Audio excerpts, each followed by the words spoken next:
the most realistic online racing sim ever made. This is iRacing. Detailed laser scan tracks, fully dynamic real world cars, and over 50 series to choose from.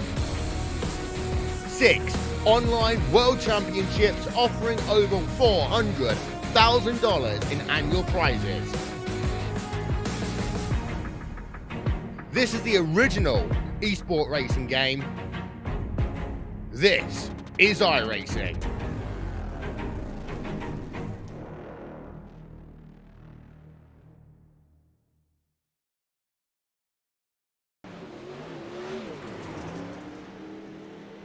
Well, good afternoon, ladies and gentlemen, and welcome to the Valley View Firewood Northeast iRacing Nationals, as we got a great event here for you this afternoon from the Lernerville Speedway, home of the Don Martin Memorial Silver Cup. It's going to be a good one here today. Mike Warren alongside Rob Knowles and Robbie Knowles. It's going to be a fun one this afternoon, as a lot of great drivers from around our area getting ready to do battle here in these late models. It's a beautiful day in the Northeast, and a lot of people enjoying some warm weather for a change in the Northeast. And at the same time, one thing that has happened, iRacing has really just taken off in popularity, and we're looking forward to seeing a number of names that you'll recognize in competition in this iRacing event this afternoon.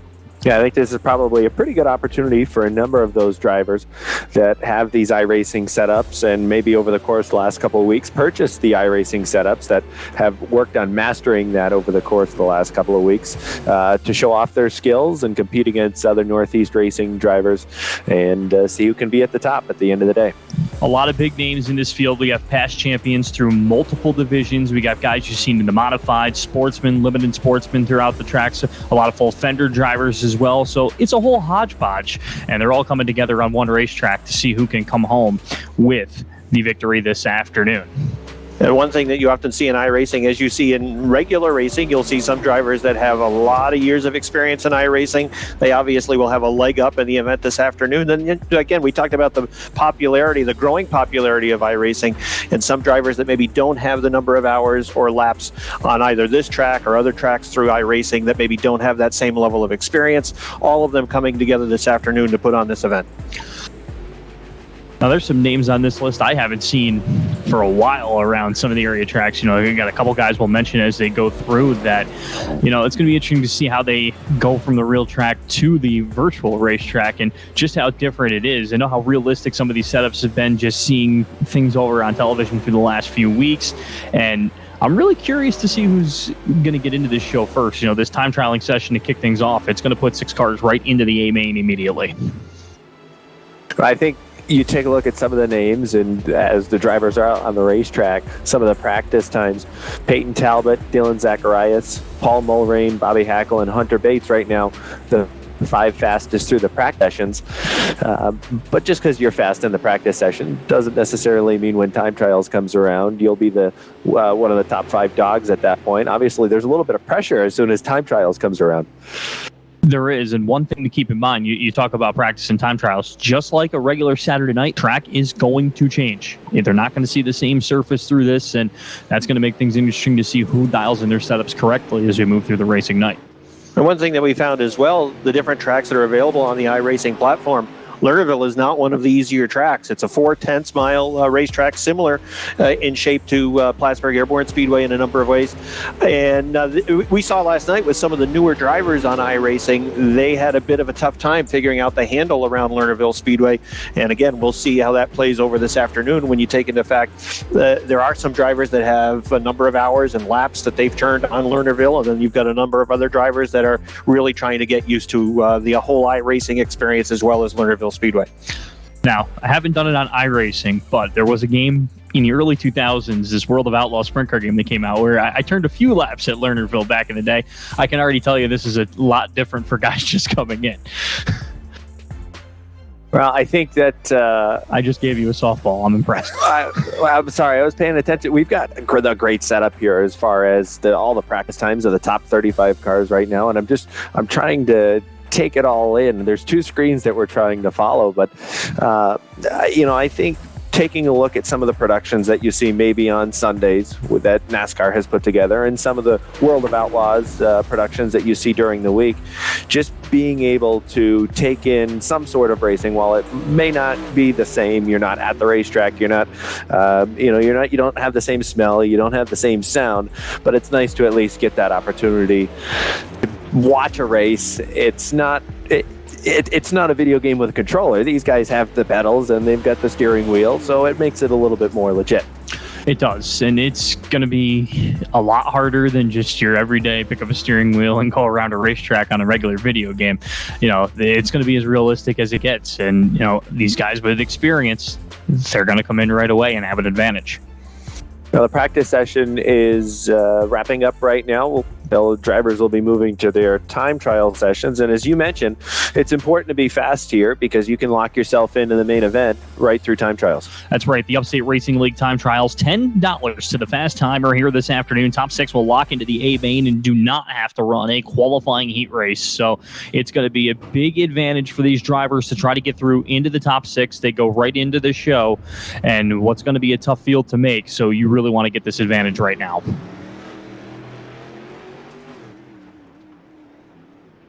Feature event only starting 25.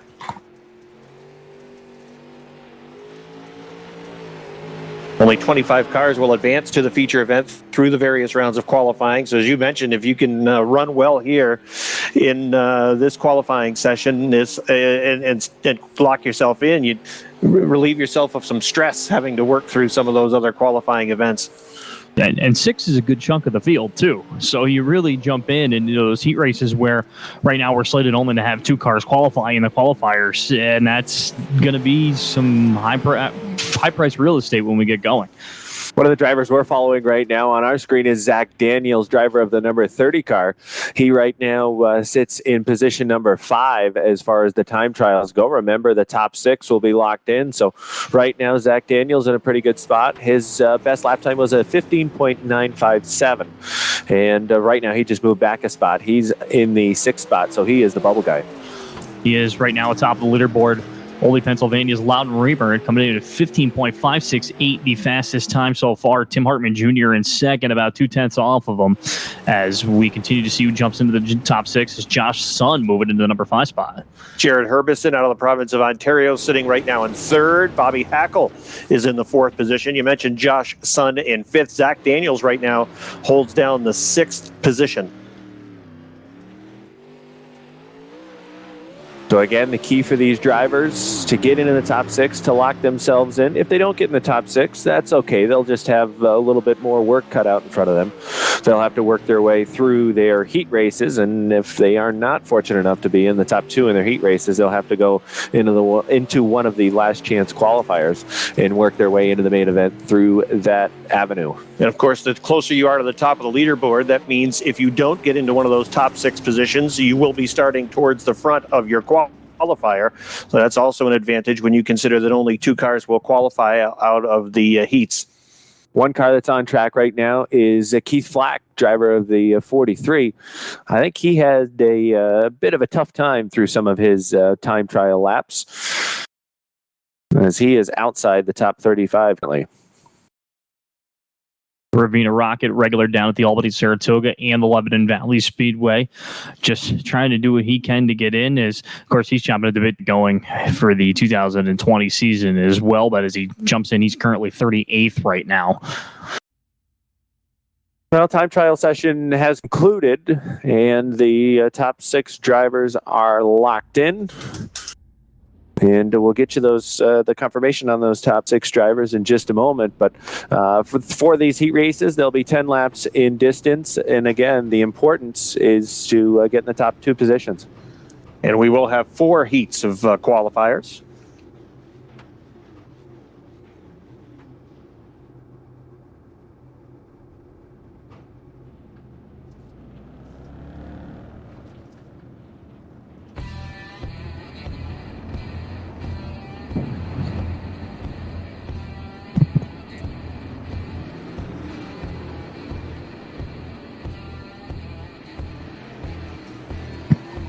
Well, heat race number 1 going to work its way onto the field. It looks like it would be the first of 4 in this direct import qualifying heat race here for this afternoon as we get ready to take a look at the starting lineup for this event.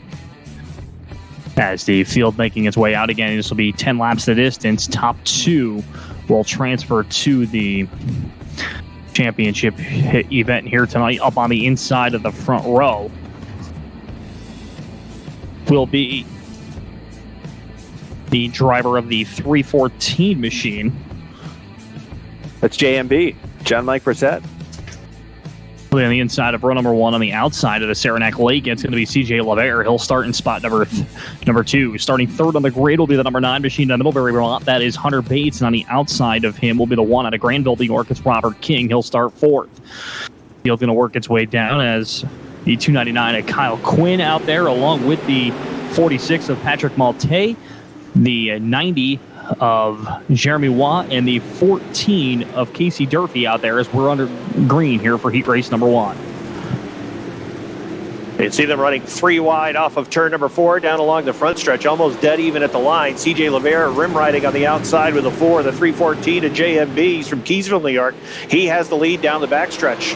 They'll work 3 wide into turn number 3. Hunter Bates diving down low to the inside as they're 3 wide for the lead off of turn number 4. And down to the line, it was the 4 of CJ LeVere taking the lead on the outside. LeVere with a power move on the top side. Got a rim right up on the top one more time as they're still 3 wide down the back straightaway. Hunter Bates trying to dig on the bottom, but he'll lose ground as he'll switch back to the top side through turn number 3 and 4. Side-by-side battle for the race lead continues as LeVere will hold on to the race lead. Brissett still going. He's going to switch lanes and go to the top side as LeVere makes a move now entering into the fray, trying to take the number 3 spot as the 46 of Patrick Malte as JMB still sitting in second. Here's Malte going to make the move on Bates for 3rd as they come off the corner, but it's still LeVere in the lead here as we are halfway through this qualifier. Oh, the 314 of John Michael Brissett in trouble over in turn number 2. He's going to lose 1, make it 2 spots. He'll fall back to the 4th position. Hunter Bates goes to the 2nd spot. The 46 of Patrick Malte from Chicoutimi, Quebec runs in 3rd. JMB rim riding now on the outside. He's back to the 4th spot, digging for 3rd off of turn number 4. Again, a little squirrely working on the top side through turns 1 and 2. Malte in the 46 has the spot. The 299 of Kyle Quinn trying to take the spot away from John Michael Brissett as well as they race side by side off of turn number 4 as they head down the front stretch. LeVere still holding on to the race lead. He's got about 7 car lengths or so on Hunter Bates for that number 2 spot. Bates in that second and final qualifying position as they work down the back straightaway. The former regular at the Albany-Saratoga Speedway works his way down to the inside lane off the corner. Malte still holding on to 3rd. He's 1 spot out of a transfer position as we move through here in the final stages of this first qualifier. But it's all LeVere. JMB gets a little out of shape off the corner. Contact up in turn number 2. Brissett goes around, and that is going to bring yellow out onto the speedway. So JMB making a little bit of contact with the 46 machine. That's going to bring out the caution here as we just have a couple of laps left to go in this first qualifier, brought to you by Direct Import. Well, CJ LeVere was doing a fine job out in front in that number 4 car. Hunter Bates was able to work his way into position number 2. JMB, John Mike Brissett, was running pretty well, but he had a little bobble in turns 1 and 2, and that cost him a couple of spots. He was running in a qualified spot, but that bobble in turns 1 and 2 moved him back a couple of spots. He now sits in position number 4. We were watching CJ LeVere in practice a little bit earlier this afternoon, and he was trying to dial in the inside of the racetrack. But in this qualifier, we've seen him do the bulk of his work on the outside, and it looked like a number of drivers were trying to get to the top side of the racetrack as they think that might be the fastest way around.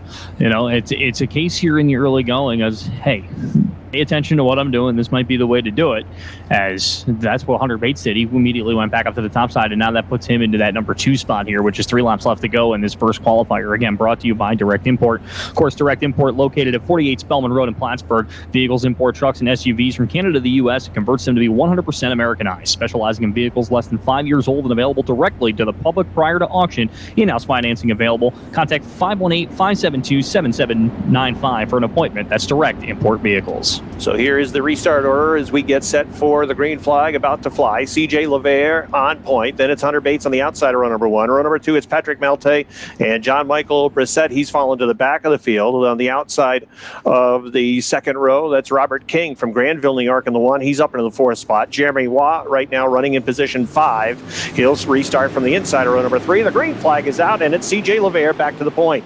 LeVere takes the race lead. Bates going to quickly go right back up to the top side. Here's Malte on the bottom. going to try to make his presence known. He's going to look for the number 2 spot down the back straightaway with Bates with a little bit too much momentum. Will take control of that position as they roll through turn number 3 and 4. Malte keeping it right on the bottom here as they work down the front straightaway. It's still LeVere holding on to this one. Here's Bates going to dive right back to the inside. Malte almost into the grass in turn number 1. As they roll down the back stretch. Contact between Malte and Bates. They're right together. Contact again. As they come through the corner. LeVere's your leader, but Malte going to get to the transfer spot as they roll down the front straightaway. So they'll work through turns 1 and 2. CJ LeVere working on the outside. Malte in the 46. Oh, sorry, I missed that. The checkered flag was out, Mike Warren. Oh. You guys are going to have to do a better job following the scoring monitor. I was following the scoring monitor, and Mike kept going and kind of threw me off on that. I was watching the top of the scoring monitor. I made a mistake. I thought there was 3 to go. So the 2 cars that will transfer include CJ LeVere and Patrick Malte. Well, we watched CJ LeVere last night as well as we were getting set up for the event this afternoon, and CJ was running pretty well in the practice sessions that were taking place last evening with iRacing here at Lernerville, and that practice time that he turned in last night pays dividends for him this afternoon. Heat race number 2 going to make its way onto the speedway. This one being brought to you by Adirondack Auto. Up on the inside of the front row will be the 114 at Gilbertsville, New York. Ethan Talbot on the outside of him will be the 127 at Dylan Sicarius out of Palermo, New York. He'll start second. Third on the grid. Well, we mentioned the Adirondack Auto sponsorship. This is Mike Mahaney starting third on the grid into number 35. On the outside will be the 12 of Brian Rogers Jr. out of Georgia, Vermont. He'll start fourth. Fifth on the grid, he is a sportsman champion at the Track Champions a year ago. That is Tim Hartman Jr. He'll start fifth. And on the outside of him in the 39 machine, the former limited sportsman competitor, and actually I apologize, that is Dylan Raptoy, the number 22 machine starting fifth. Very similar paint job as what we're used to on the Hartman machine as well. But that'll be the 39 of Colin Bocus on the outside of him. 00 of Bo Reeves will start seventh, and rounding out your field in this one will be, I believe, the 83 of J.D. Haldane out of Ottawa. So that'll round out your field as they come off at turn number 3 and 4. Green flag out for heat race number 2 as Talbot going to lead him to the green. Quickly, Zaccharias is going to make a move to the outside lane as they work up off at turn number 1 and 2. He'll go way to the high side as they bring it down off the corner. It's going to be Talbot as your race leader as they head down the back straightaway. They'll work their way down up off at turn number 2 for the first time as they come off the corner 3 wide for the race lead. Talbot goes to the top side, and he'll hold on lap number 1. So 1 lap in the books is Peyton Talbot, your race leader. Mike Mahaney going to send it into the bottom side up off the corner. He'll work his way down as they head down the back straightaway. He's side by side as they roll down the back stretch along with the 12 of Rogers. Mahaney to the inside lane looking for the number 3 spot as they come down with Peyton Talbot as your race leader.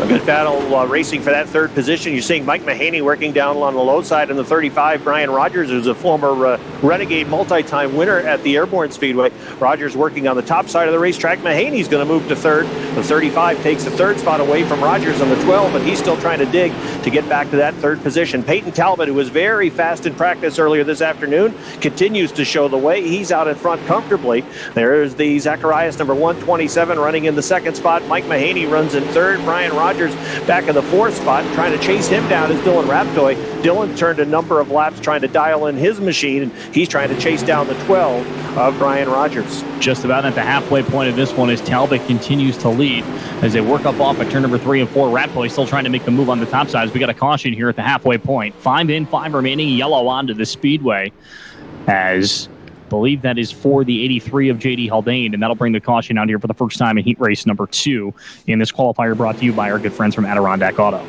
You talked about heat race number 1, number of guys trying to get the work done up on top of the racetrack. And Rob, you talked about Mike Mahaney down on the inside trying to dig. He was able to get the third spot, but he'll need one more spot if he wants to automatically lock himself into the main event, later. It's a 50-lap event that will take 25 cars.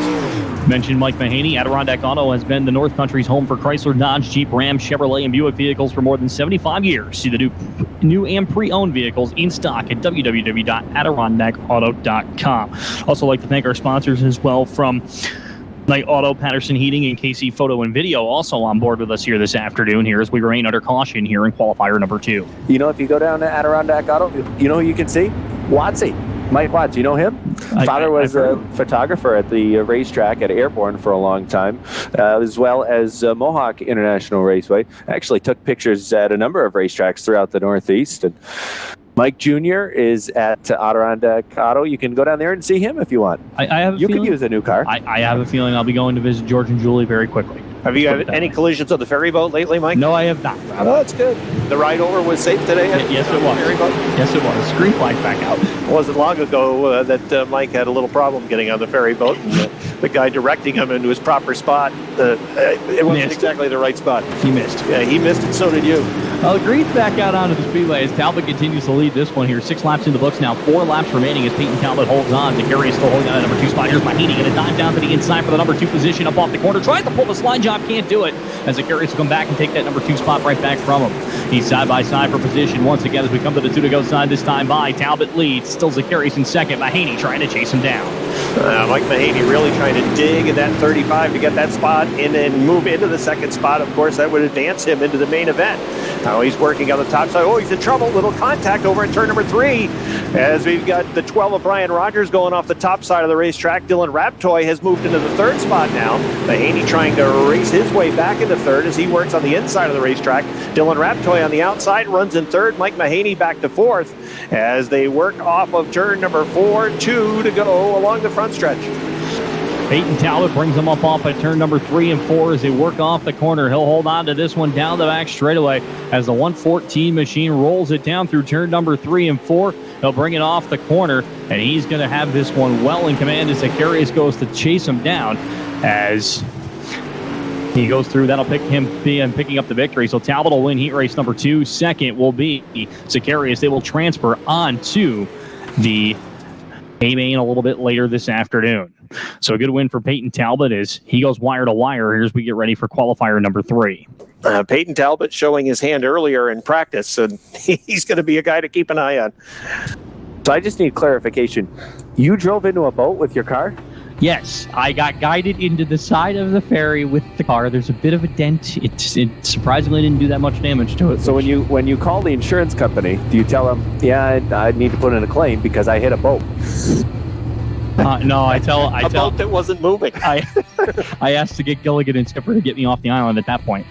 I had no other reference I could think of right there. But anyway. You needed the millionaire. Yeah. Heat race number 3 going to work its way out. This one going to be brought to you by Hanson Starter Shop this afternoon as we get ready to see the starting lineup for this one as the pace truck makes its way onto the speedway. As the field will work its way up into turn number 1 and 2. As up on the front row will be the number 37 machine, that is Matthew Desjardins. He'll be on the inside of row number 1. On the outside of him will be the 27 of Ed Patterson. He'll start in spot number 2. Starting 3rd on the grid will be the 119 machine. That is going to be Brian Sudsbury. And on the outside will be the number 23 machine. That will be Joey Ladasor out of Alexandria, Ontario. He'll start in spot number 4. 5th on the grid will be the number 55 machine, former street stock champion at the Albany Saratoga Speedway. That's Paul Mulrain. He'll start 5th. And on the outside of him will be the 15. He is the defending sportsman champion at the Airborne Speedway. That is the 15 of Adam Pearson. Starting 7th on the grid, that's car number 7 of Josh Leclerc. And on the outside will be the 199 of Russ Farr out of Granville. That'll be your starting grid for heat number 3 of 4. This one again brought to you by Hanson Starter Shop as they'll roll it off the corner. All right, here is Matthew Desjardins. He hits the gas and he's flying down the front stretch. He'll lead him up into turn number 1. The Harjo 37 out front as he's got about a 5-car length advantage off of turn number 2.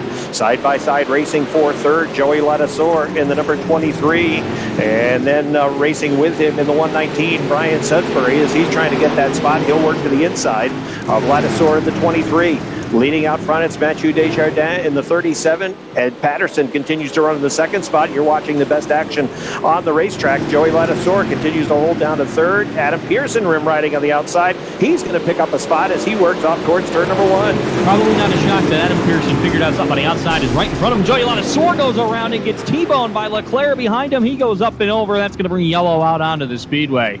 A tough break for Joey Ladasor, who was running in 3rd before the incident happened, as the driver from Alexandria, Ontario, takes a ride he certainly did not want to go on here this afternoon. Well, he got a little bit sideways, it looked like, in turns 1 and 2. And then it didn't take to get that number 23 machine over on its top. And he will head back to the garage area and see if he can make repairs on that 23. 119 car had been running right behind him, and as the 23 was sideways going into the turn, it looked like the 119 might have got a piece of him. And the 7 of Josh Leclerc really had no place to go. You know, I had to do a double take with Desjardins at the front. I was thought that thinking was Paul Saint Sauveur for a second. Well, Mathieu is working with Paul Saint Sauveur this year. I know at the end of the season last year, he did some crew work with him in some of the bigger races, and Paul Saint Sauveur is going to help Mathieu Desjardins get into some events of his own. But Mathieu's spending a lot of time with Paul Saint Sauveur working on his big block modified. Trivia question for you. Oh boy! At what event did Paul Saint Sauveur qualify best? I believe that was the Battle of Plattsburgh 100 last year. Eldora. Oh. Well, hey, good try, though. I think that was second. That was one of the top races he... Very possible, but Eldora was his best qualifying effort last year. You were there and I wasn't, so that I will have to take your word for that. So we remain under caution here. 2 laps completed. How about Pearson right up on top, making it work? There's a little bit of an interesting storyline here developing. Ed Patterson, of course. You notice that Patterson heating on the side of Adam Pearson's car. That is no coincidence. So we'll see what Pearson can do, as that's the guy he's got to get by, and it's going to be Pearson taking the number 2 spot right away off the drop of the green as Desjardins mashes the gas up into turn number 1 and 2 once again. We'll see if Patterson can come right back on him. Pearson slides up. He'll take the runner-up spot away as they head down the back straightaway, as Pearson, who no stranger to winning in just about anything he's driven so far in his lifetime, going to take that number 2 spot as Patterson looks to chase him down here with 4 laps completed. Patterson following that line that Pearson's been running off of number 4. It really worked for him going back to that previous yellow. Pearson had gone way up high off of turn number 4. It was fortunate that he was that high because he continued on the high side through 1 and 2, ended up missing the wreck that happened a couple of laps back. But it's still Mathieu Desjardins. He's leading by about 3 car lengths. You continue to see Adam Pearson get that right rear tire way up into the cushion. He gets a bite, and he flies down the backstretch trying to chase down Mathieu Desjardins, who still maintains a healthy lead out front. A little bit of jockeying for position towards the back of the field, as going up to the top side that time. Russ Farr got a little out of shape, got a lot out of shape as he hit the outside wall as he loses a couple of positions, as this is the battle for the number 4 spot as Josh Leclerc still holding on. But back up toward the front now.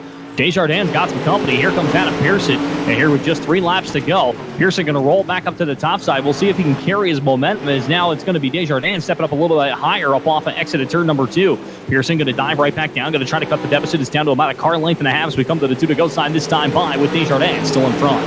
That's about a car length at the line. Mathieu Desjardins trying to hold off Adam Pearson. You can see he's working through the middle of the turns. Pearson continues to work the extreme outside line.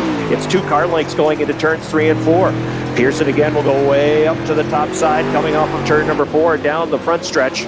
And it is the 37 of Mathieu Desjardins pulling away, starting to grow that lead as they work off of turn number 2 for the final time down the backstretch into turns 3 and 4. Here comes Adam Pearson staying in it deep into turns 3 and 4, but it's going to be Mathieu Desjardins for the win. Adam Pearson will hang on for the 2nd spot. Ed Patterson brings it home in 3rd, and that's how they'll run in qualifier number 3. So a nice job by Adam Pearson in that number 15. He had an opportunity to work around at one point, it appeared, as Desjardins was working down on the bottom. But I'm not sure if he spotted the 15 working really well up on top of the racetrack or what. But he was able to get himself up to the top, and really that took away the chance that Pearson in the 15 had to get through. Again, that 3rd qualifier brought to you by Hanson Starter Shop. Rebuild and repair alternators, generators, and starters, and also carry new ones with 30-plus years of doing business in upstate New York. For Hanson Starter Shop, call 518-493-5103. That's Hanson Starter Shop. 4th and final qualifier. This one going to be brought to you by Adirondack Sighting there, as we're going to see who is going to start on the inside of the front row of this one. Is the pace truck going to make its way onto the speedway, as the field will work its way through, as up on the inside of the front row, that'll be the 75 machine of Cody Myers, a winner in our limited sportsman division at the Speedway. And on the outside of him will be the 63.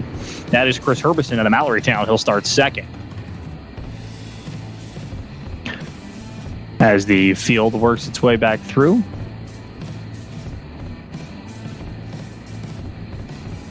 starting 3rd on the grid, that will be the number 14 machine that is Casey Dunphy.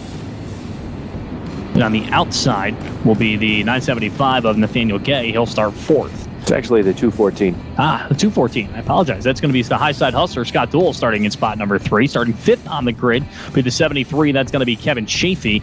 And on the outside of him, that'll be the 16 of Ole, Pennsylvania. That's Loudon Remart. He'll start in spot number 6. 7th on the grid will be the 99 machine of Michael Labreche. And on the outside of him, that'll be the Ravina Rocket. Keith Flack rounding out your field here at this 4th and final qualifier brought to you by Adirondack Siding. Cody Myers will bring him off the corner. Green flag out onto the speedway. We're underway with this 4th and final qualifier as Myers going to go straight to the front.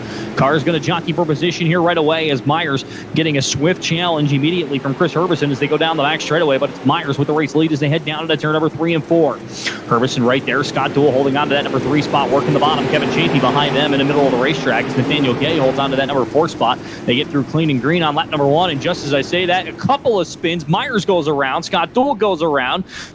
Labreche and Nathaniel Gay get caught up in it as well as yellow out onto the speedway here just on lap number 2.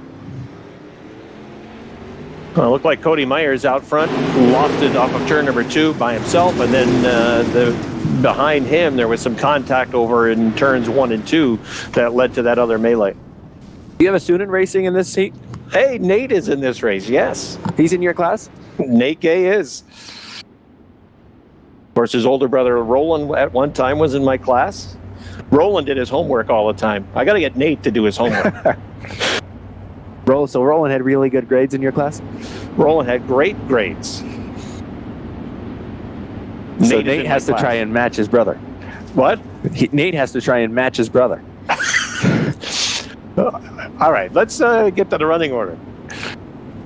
And actually, that is not a 16, just want to clarify. That is the 70 of Jason McClatchy, that black car up there on the speedway, and that number 7 spot that we misread a little bit earlier.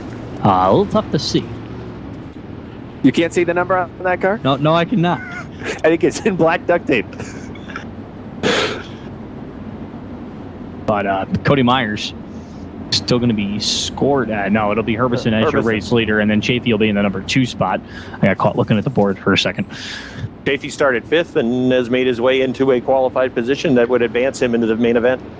Keith Flack moving up to that number 4 spot right from the yellow of the field. McClatchy right there as well. So we'll go one more time around, go back to Green Flag Racing right after this in this 4th and final qualifier. This one being brought to you by Adirondack Siding, a fully insured siding, general contracting, remodeling company, service Plattsburgh and the North Country for over 20 years. Owned and operated by Lonnie Rivers, located at 188 Ashley Road in Plattsburgh, New York. Contact 518-570-7075 to schedule a quote.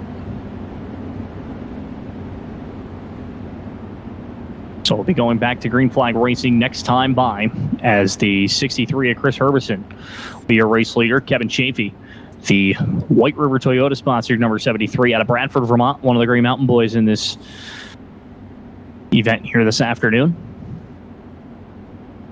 As Chafee, a usual runner in the sportsman division around the Northeast.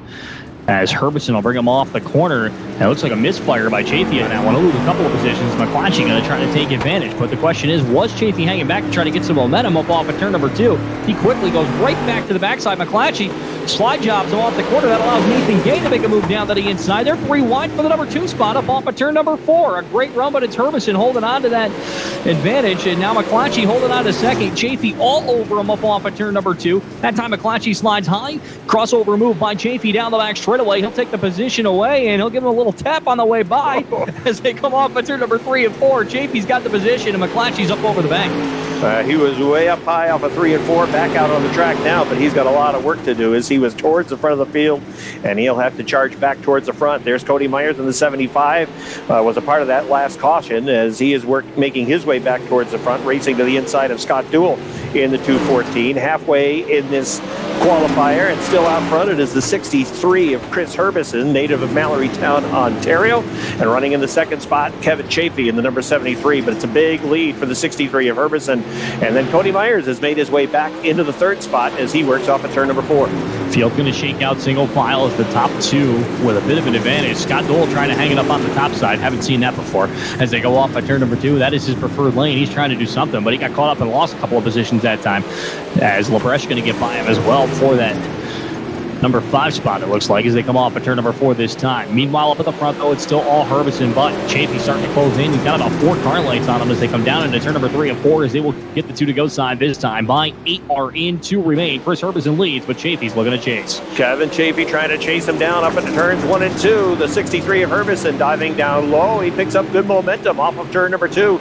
He'll maintain about a 4-car length advantage going into turns 3 and 4. They work along the front stretch now off of turn number 4. The white flag is out. 1 lap to go for Chris Herbison, and Chafee is right there. He'll move down to the inside through turns 1 and 2. Chafee trying to get on it off of the second turn. Down the backstretch they go. Herbison now on the outside. Chafee stays in it deep into the turn. He'll drift high up into turn number 4. Here comes the 63 of Herbison back down to the inside. It's Chafee at the line for the win. What a finish. Those two going at it. Well, they used every piece of real estate throughout turn number 3 and 4, but it's Chafee coming up with the win in the heat race, brought to you by Adirondacks Siding, as that will conclude our qualifying heat races here this afternoon, as the top 2 in each going to the show, and we quickly look like going right to our last chance qualifying event here this It's not like Saturday night when you have to wait around too long for drivers to make last-minute changes on the race cars. No. That's I kind of like this.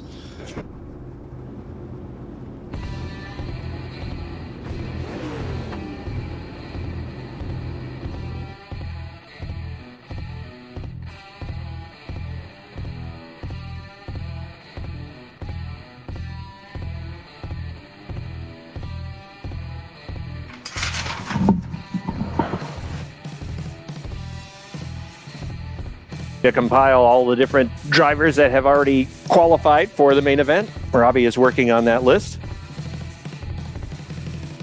As we will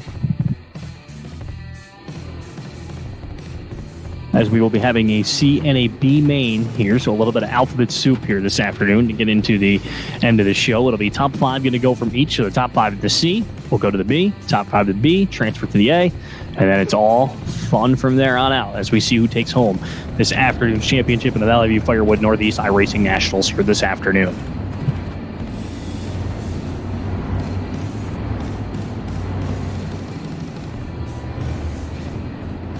So I apologize, top 5 in each of them will head to the A main. So that is the way we'll be doing this. So it looks like the first of 2 will make it their way out onto the speedway. As here's how the starting grid will go. It'll be the 9 machine of Hunter Bates on the inside of row number 1. On the outside will be Ed Patterson. Starting 3rd will be Robert King. And on the outside will be the 7 of Josh Leclerc. He'll start in spot number 4. 5th on the grid will be the number 90 of Jeremy Waugh at Napierville, Quebec. And on the outside will be the 119, as that is Brian Sudsbury. He'll start 6th. 7th on the grid will be the 314 of John Michael Brissett. And on the outside of it, the 55 of Paul Mulrain.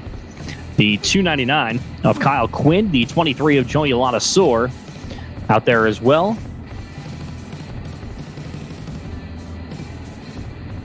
As the field makes its way down the back straightaway.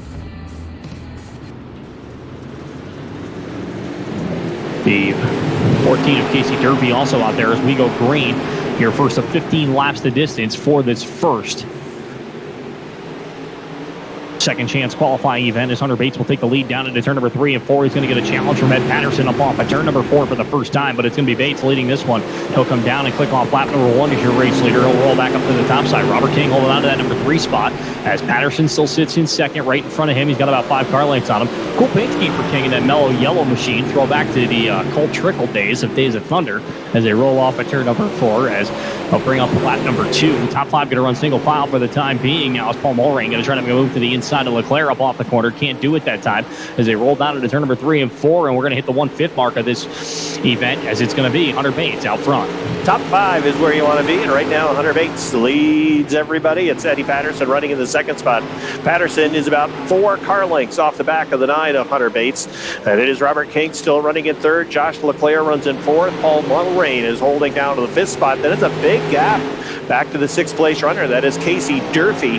So right now the top 5 all in a pretty good position to advance to the main event, as long as they keep it working along the speedway and clicking off laps. They are running a pretty good gap between the 5th place runner Mulrain and Durfee, who runs in 6th. It is Bates leading, Patterson 2nd, King 3rd, Leclerc 4th, and Mulrain in 5th. Come off at turn number 3 and 4. That time Patterson gets a little bit too high, goes off the banking in turn number 4. Keeps his foot in it, though, and he'll hold on to that number 2 spot. But now he's got Robert King all over him. King going to drop to the inside lane. We'll see if we'll try to put a slider on him up off at turn number 2. That time they make contact up off the corner. That's going to knock Patterson off the backside and send Patterson around just on the entry point of turn number 3. That's going to bring Yellow out onto the speedway here with 7 laps completed in this B main as they roll him down off of turn number 3 and 4. As caution out onto the speedway, as it's going to be Hunter Bates out in that number 1 spot. He continues to lead this one in the Bates Motorsports car number 9 machine. Well, if you're a driver like Casey Durfee, you were looking for a yellow flag because that's going to bring him back into the mix, trying to make his way into the top 5 so that he can advance into the feature event. Tough break for Ed Patterson, who was working on the outside. We saw him run that earlier in the qualifier. He finished 3rd in his qualifier, ended up running behind Adam Pearson, but he's going to have to recharge from the back of the pack, try to make his way into the main event. But again, it's a good break for some of those drivers that were running outside the top 5. There was a big gap between the 5th place and 6th place car when the green was out, but that caution flag brings everybody on the back half of the field into the mix. Reminder to everybody, drivers that are already in: Breimert, Hartman, Herbison, Hackle, Sun, and Daniels, all through time trials. Lever and Malte through heat number 1. It was Talbot and Zacharias in heat number 2. Heat number 3, qualifiers, Desjardins and Pearson and Chafee and Herbison through heat number 4. All of those drivers locked in to the 50-lap main event. Before we go back to Green Flag Racing, I want to make mention some of our sponsors here. Of course, Patterson Heating, located in central Vermont, has all your heating needs covered, from system installs to propane and oil system service. Patterson Heating has you covered. Contact 802-249-0567 for all of your heating needs. That caution flag was brought to you by Ed Patterson. It was. Want to make mention of a few more as well. Knight Auto, the North Country's home for all of your GMC and Buick needs. From sales to parts and service, Knight Auto has you covered. Established in 1983, Knight Auto has been family owned from the start. Located in Route 3 in Plattsburgh. Stop in and call for your Knight Auto experience. So the field going to work its way down the back straightaway. 7 laps completed. I don't know where I got 9 from. My math skills Leader defying me. Yes, the 9 is the leader. Green flag back out onto the speedway as Hunter Bates fires. We're back under green. Remember, top 5 will go to the show as they work up into turn number 1 and 2 for the first time. It's going to be Bates with the lead as they head down the back straightaway, as Yellow back out onto the speedway right away. Problems for Jeremy Dubois, the number 90. He has gone back to the garage area. Jeremy, a young driver who moved up into the sportsman ranks last year, racing at tracks up in Quebec, made a couple of trips down to Plattsburgh as well to run in his sportsman machine. Of course, brother Felix, also a sportsman campaigner. Jeremy, I believe, is scheduled going up to 358, right? Yes, right. Jeremy does have a sportsman victory at the Airborne Speedway. I remember it was the 2018 season, I believe that happened in. I believe you're correct. Last lap pass. Turn 3. Yes.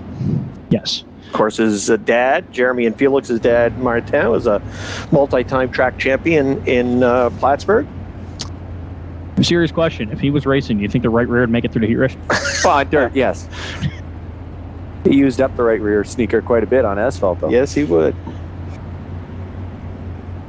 So Hunter Bates continues to show the way under caution. Robert King running in the 2nd spot. There's some good racing off the drop of that last green flag for the 3rd position before the yellow flag came out for Jeremy Dubois.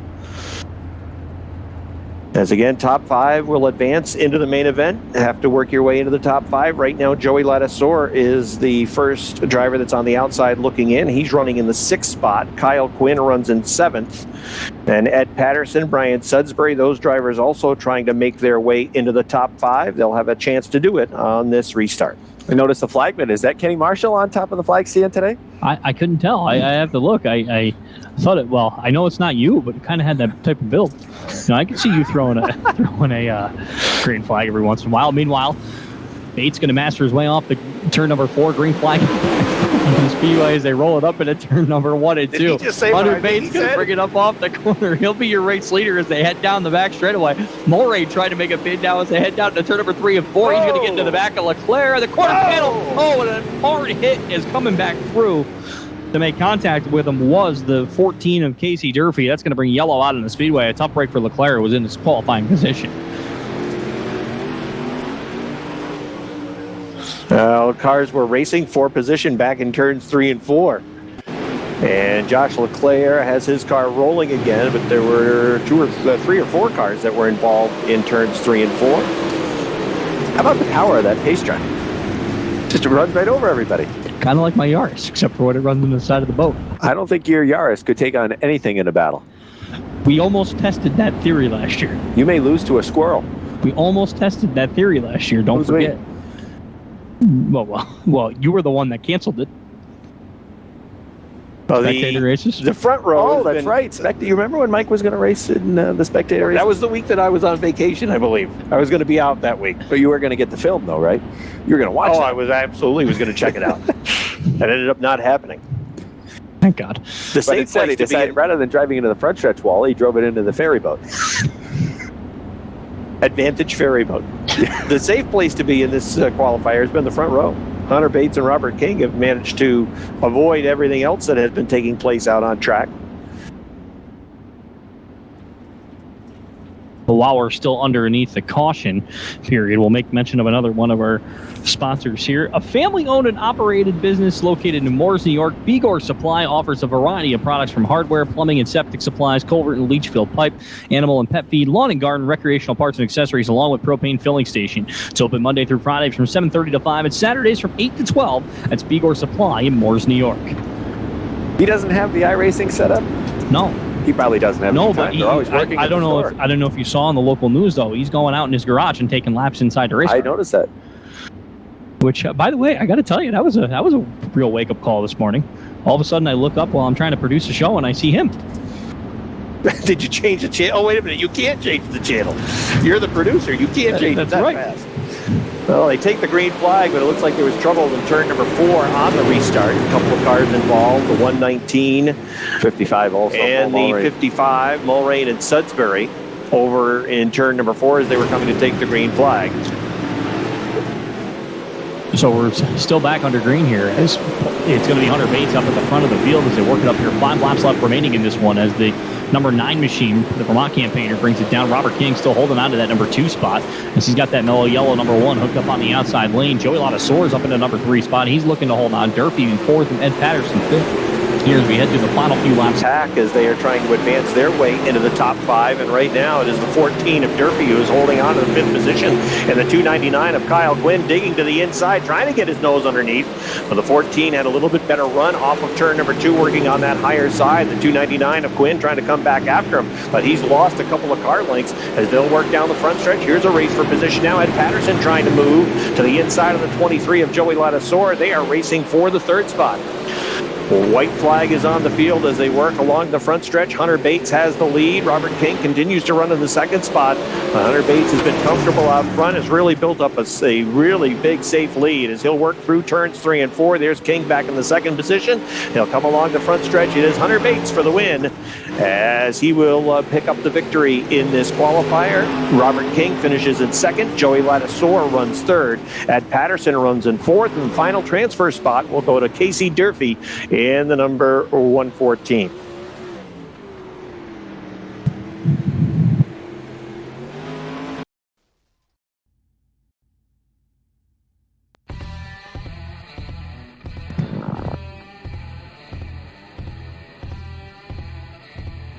Well, ladies and gentlemen, this will be our final shot to get into this afternoon's Valley View Firewood Northeast iRacing Nationals as we get ready to go in this one. As it looks like on the inside of the front row will be the driver out of Swanton, Vermont, sportsman regular at the Airborne Speedway. That is Dylan Raptoy. On the outside of him will be the number 75 machine. That is Cody Myers, one of our limited sportsmen campaigner. Starting 3rd on the grid will be the driver of the number 35. That's Mike Mahaney. He'll start in spot number 3, and I believe that's going to be Jason McClashy starting in spot number 4.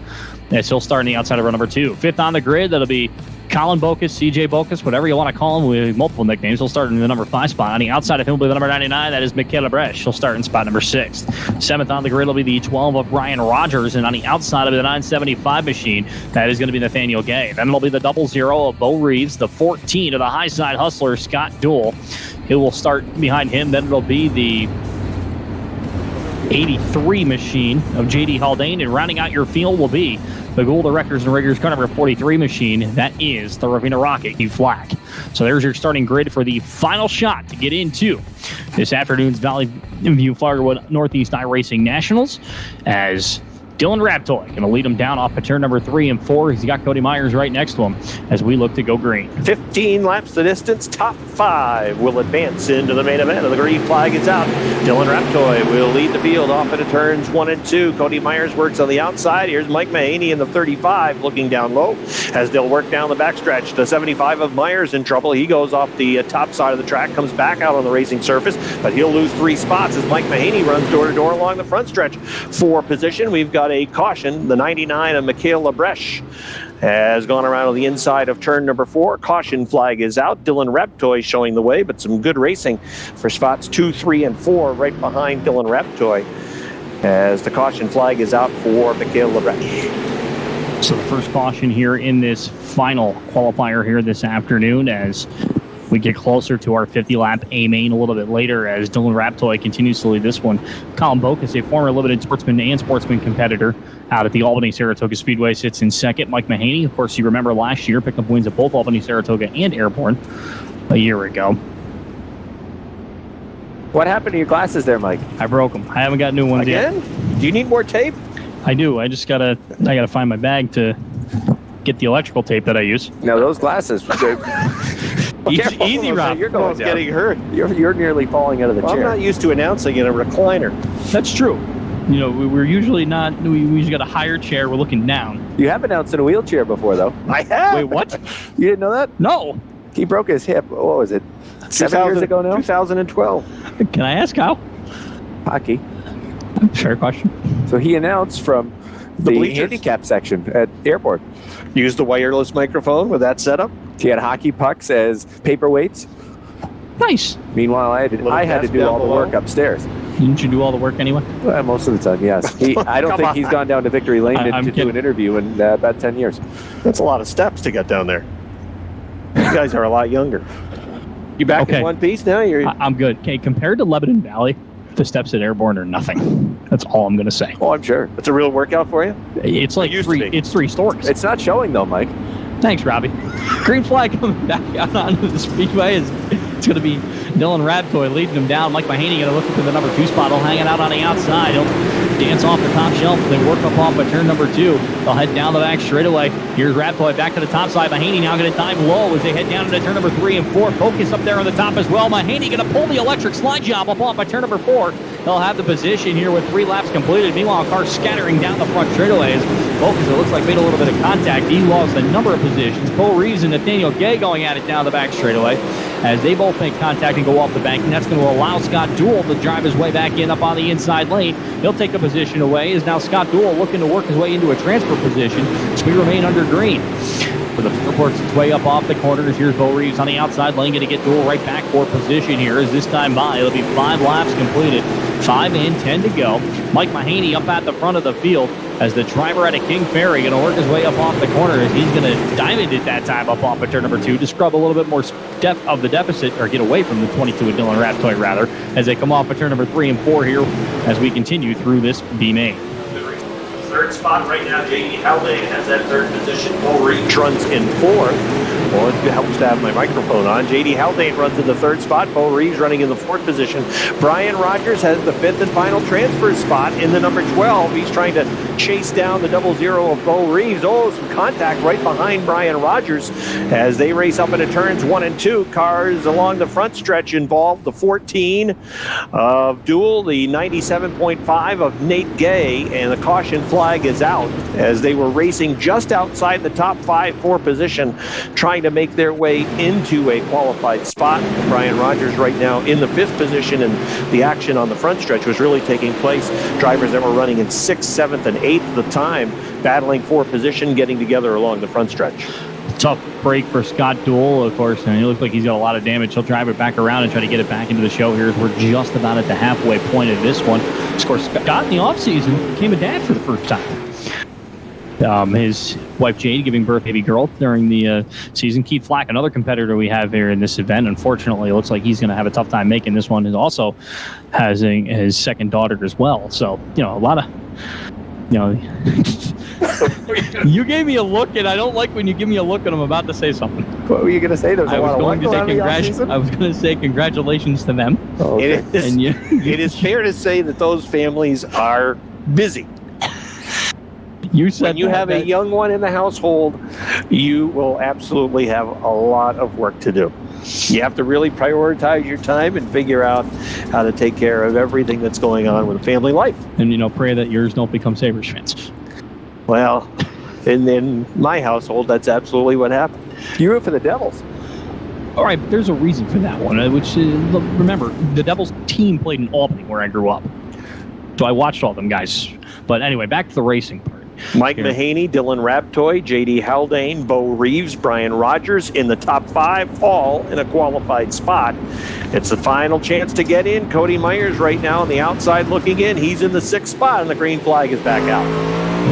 Mahaney going to lead him down to the inside lane off the corner as they work up off of turn number 2. Here's Raptoy going to make a bid. That time he gained a little bit of an advantage. He cut down to about 2 car lengths. Raptoy going to go right back to the bottom as they go down off at turn number 3 and 4. It's going to be Mahaney. Meanwhile, Myers and Gay get together, and LaBreche just gets into the 975 machine as they come off at turn number 4. Myers keeps going. They all keep going as we remain under green flag racing. There's a lot of damage here as we go back up to the front. Mike Mahaney leading this one here with just 5 laps to go this time by as it's all the number 35 machine. Raptoy holding out of that number 2 spot is now Bokus rim riding down the front straightaway. Seeing Bo Reeves make contact off the corner. They continue to power down the back stretch.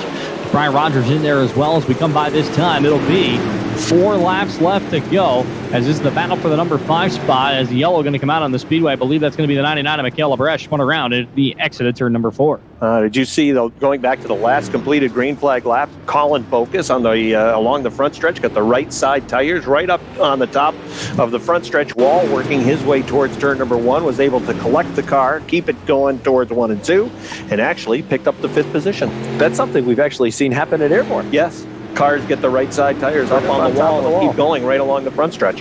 Eventually it goes flat, but we've seen that more times than we probably wanted to. Well, for their sake. I'm sure they don't appreciate losing a right side tire. Mike Mahaney leading, Dylan Raptoy running in 2nd, J.D. Haldane 3rd, Bo Reeves 4th. And we mentioned Colin Bokus fighting for that 5th position. Brian Rogers certainly still in the mix. He's in 6th right now, so Bokus credited with the score in the 5th position.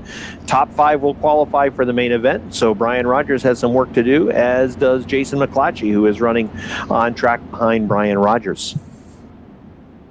So the field here with 5 laps left remaining. Again, this is the final chance to get in. Just got a couple more sponsors to make sure we go over here. KC Photo and Video is a photo and video company focusing on sports and auto racing around the North Country. From Section 7 and 10 high school sports to Airborne Speedway, Mohawk International Raceway, and Albany, Saratoga, KC has your photo and video needs covered. Established in 2007, they can be reached at 518-534-8938.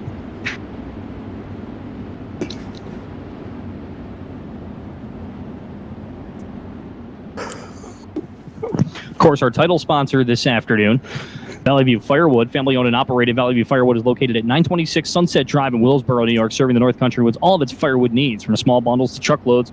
Well, we sell seasonal. There we go.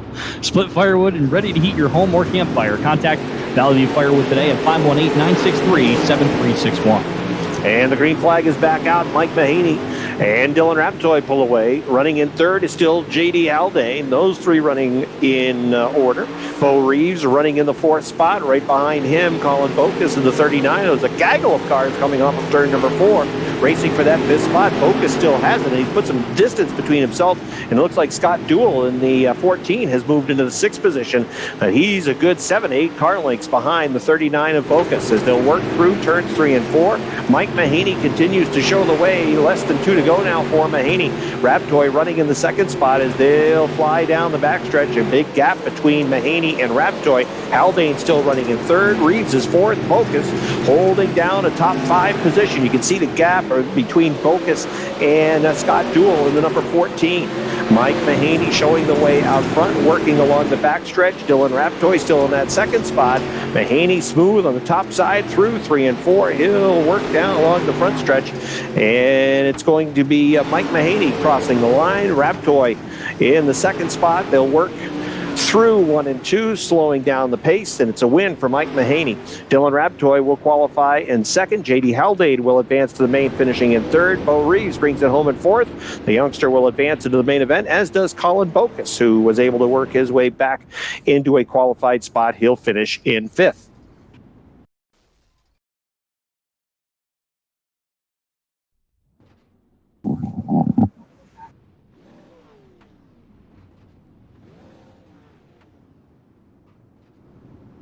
Okay, well, ladies and gentlemen, we are going to have the national anthem.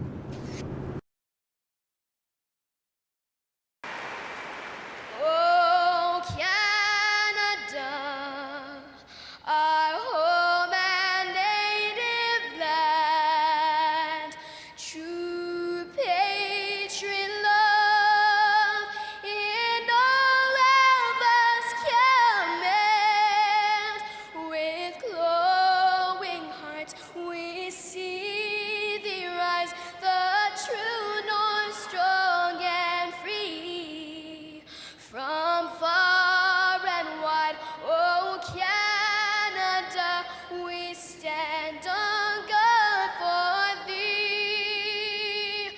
God keep our land glorious and free.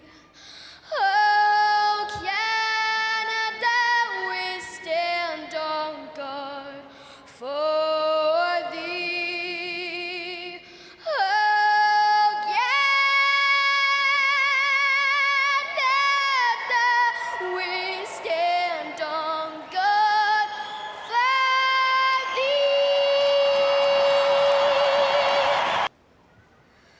Oh, say, can you see by the dawn's early light what so proudly we hailed at the twilight's last gleaming, whose broad stripes and bright stars through the perilous fight o'er the ramparts we watched were so gallantly streaming, and the rackets regular, the bombs bursting in air, gave proof through the night that our flag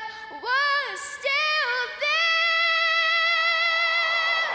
Oh, say does that star-spangled banner yet wave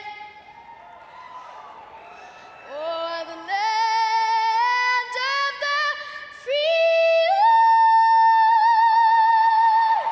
and the home of the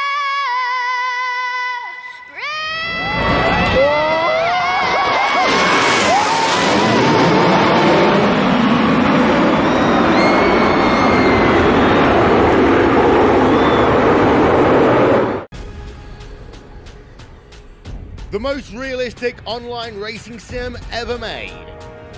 This is iRacing. Detailed laser scan tracks, fully dynamic, real-world cars, and over 50 series to choose from. 6 online world championships offering over $400,000 in annual prizes.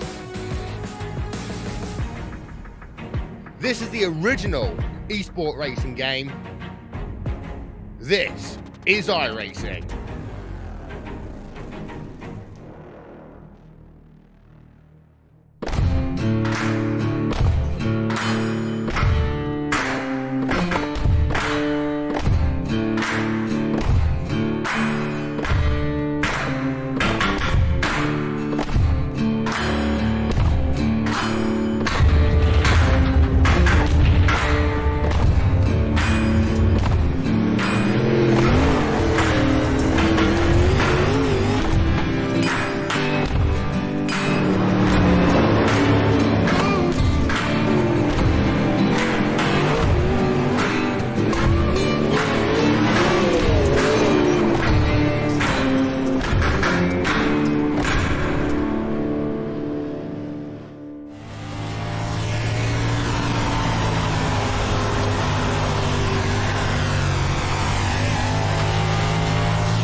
Well, ladies and gentlemen, welcome back here to coverage of the Valley View Firewood Northeast iRacing Nationals here this afternoon, as we have done all the qualifying.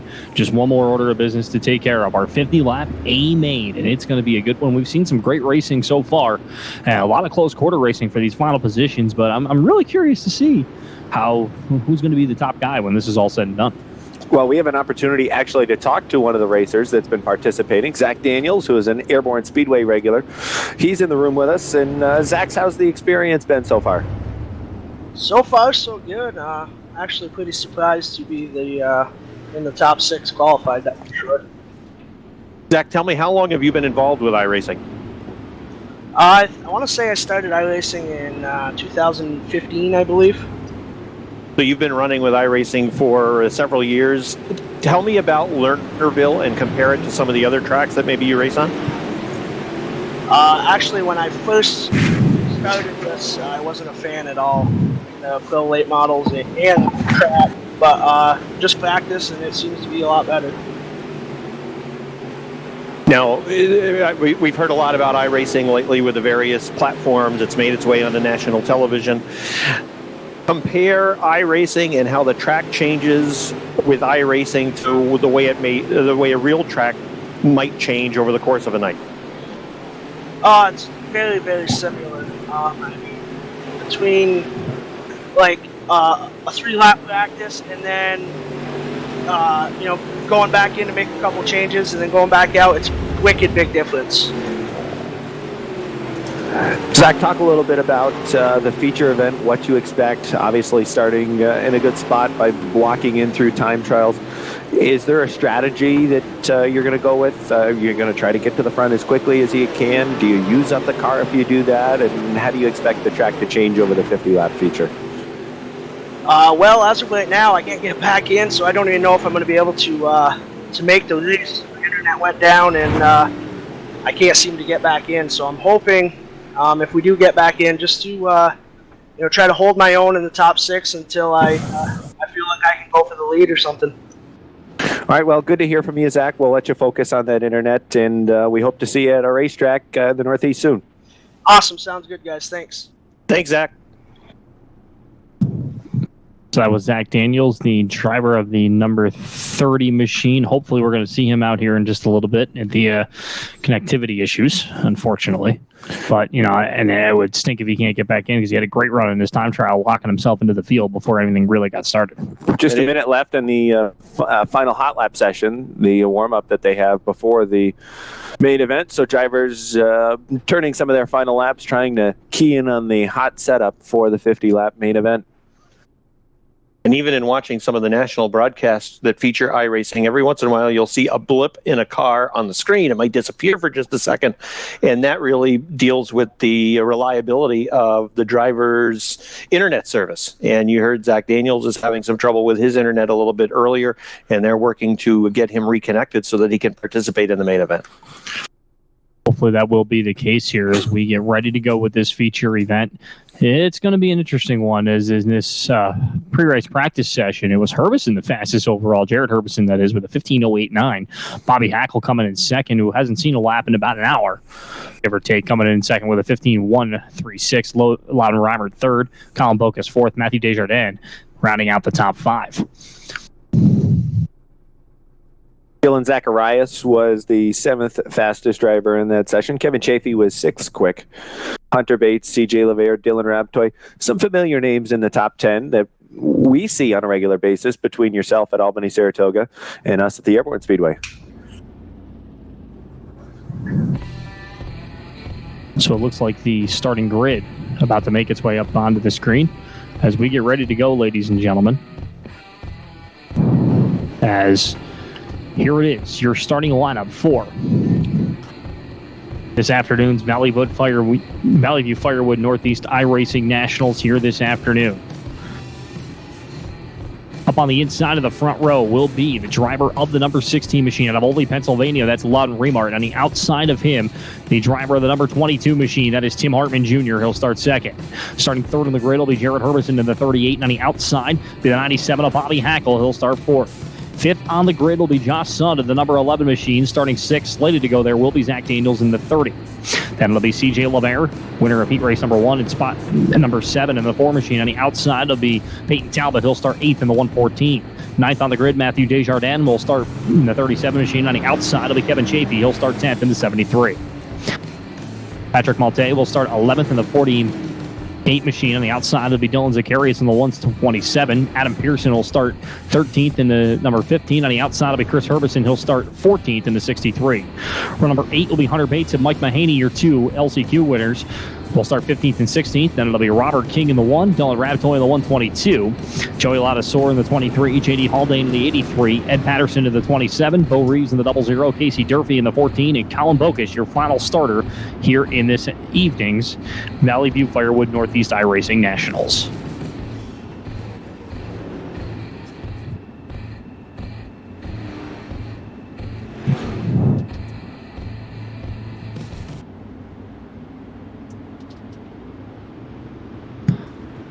So the field going to work its way up off at turn number 3 and 4. Green flag is out. 50 laps the distance. We are underway as Loudon Remart going to quickly go to the number 1 spot as they work their way up off at turn number 1 and 2. Battle for the number 2 spot as they head down the back straightaway. Jared Herbison makes contact with Tim Hartman Jr. Hackle going to dive down into the number 3 spot as they roll off the corner. They'll click off lap number 1, and it will be the 16 Remart is your race leader. Hartman have a little bit of contact, going to move back a number of positions. The yellow quickly going to come out onto the speedway here just 1 lap in. Caution is out for the 63 of Chris Herbison. He brings out the yellow flag. He was racing in the middle of the pack, started back in the 13th position, and he will bring out the first caution. That was a pretty hectic first lap for Tim Hartman Jr. It was. He started, obviously got a good move. He was ahead of everybody heading into turn number 1 and 2, and then contact with Bobby Hackle a number of times throughout the lap, and he ended up dropping back all the way to the number 4 spot before that yellow came out. And it was a tough break for the driver out of Glenville, New York, multi-time sportsman champion around the Northeast, as the 22 machine looks to gear it back up here. Luckily, got a long way to go left in this one as we are still with 48 laps remaining. Loudon Rybert turned some laps last night that we were able to watch when we were checking out the practice session. He was one of the fastest cars last night, and figure he has a pretty good shot at winning this 50-lap feature event, starting from up front. He's a guy, based off of where he's from, that's probably seen Lernerville a few times in person as well. So he may have a pretty good idea of the driver out of Oldie, Pennsylvania, making his way in as the... I believe the only driver from Pennsylvania that we have in the starting field this afternoon. He is. That is correct. And he's, right now, he's the only driver at the front of the field, too, as he's led the first two. Where he wants to be. And remember, caution flag laps do not count while running under yellow. So 1 lap completed, 49 laps remaining. As the field's going to work its way up off of turn number 3 and 4. A green flag coming back out onto the speedway. We're 1 lap into this. As they go up into turn number 1 and 2 for the first time, it will be the 16 machine of Reamer going to take the number 1 spot down the back straightaway. Battle for second now as here's Herbison taking the number 2 spot away as cars roll their way through. A little bit of 3-wide action as Chafee trying to push his way through as we click off lap number 3, and it's going to be Loudon Reamer at the number 1 spot. Oh, CJ LeVere got the right side tires up onto the front stretch wall. He goes off the top of turn number 1. Another car involved off the top of the first turn as LeVere tries to keep his car rolling. As there is the 16 of Rybert out front. We are going to stay under green as they'll work through 1 and 2. Now the caution flag is out. As we've got the one of the, it's a Robert King. His car was around in turn number 1. Well, the caution flag is out with action taking place all over the racetrack. I think in the early going of this one, you're going to see the feeling out process is going to take a little longer than you may expect. I think you're going to see a little less patience because they know some of the fastest guys, obviously, in time trials are up toward the front. So these guys got to go that are mid-pack if they want a shot to win this thing. Well, you mentioned 2 and 3 wide racing, actually 5 wide at one point, coming off of turn number 4, racing for position inside the top 10. And everybody is trying to push to get towards the front of the field early. Peyton Talbot in that 114, I think, is another driver that you're going to want to keep an eye on over the course of this event. He has been fast in qualifiers as well as in some of the practice sessions for the 50-lap feature. I know it wasn't the cause for the yellow flag, but CJ LeVere took quite a wild ride off the top of turn number 1. He looked like Bo Duke headed off the top of turn 1 as he eventually crashed into the wall on the backside. Good reference there. He got the right side tires up on the top of the front stretch. We saw in one of the earlier qualifiers a driver do that, come back down on track. I think it was Bocas who did at the time, come back down on track and maintain his position on track. That time, CJ LeVere came back down on the racetrack, tried to stay in his racing position, but ended up losing control of the car, made contact, and he went off the top of turn number 1. You said they were able to eventually get their cars back out on track, and the caution flag came out later on with the 1 car of King spinning in turn 4.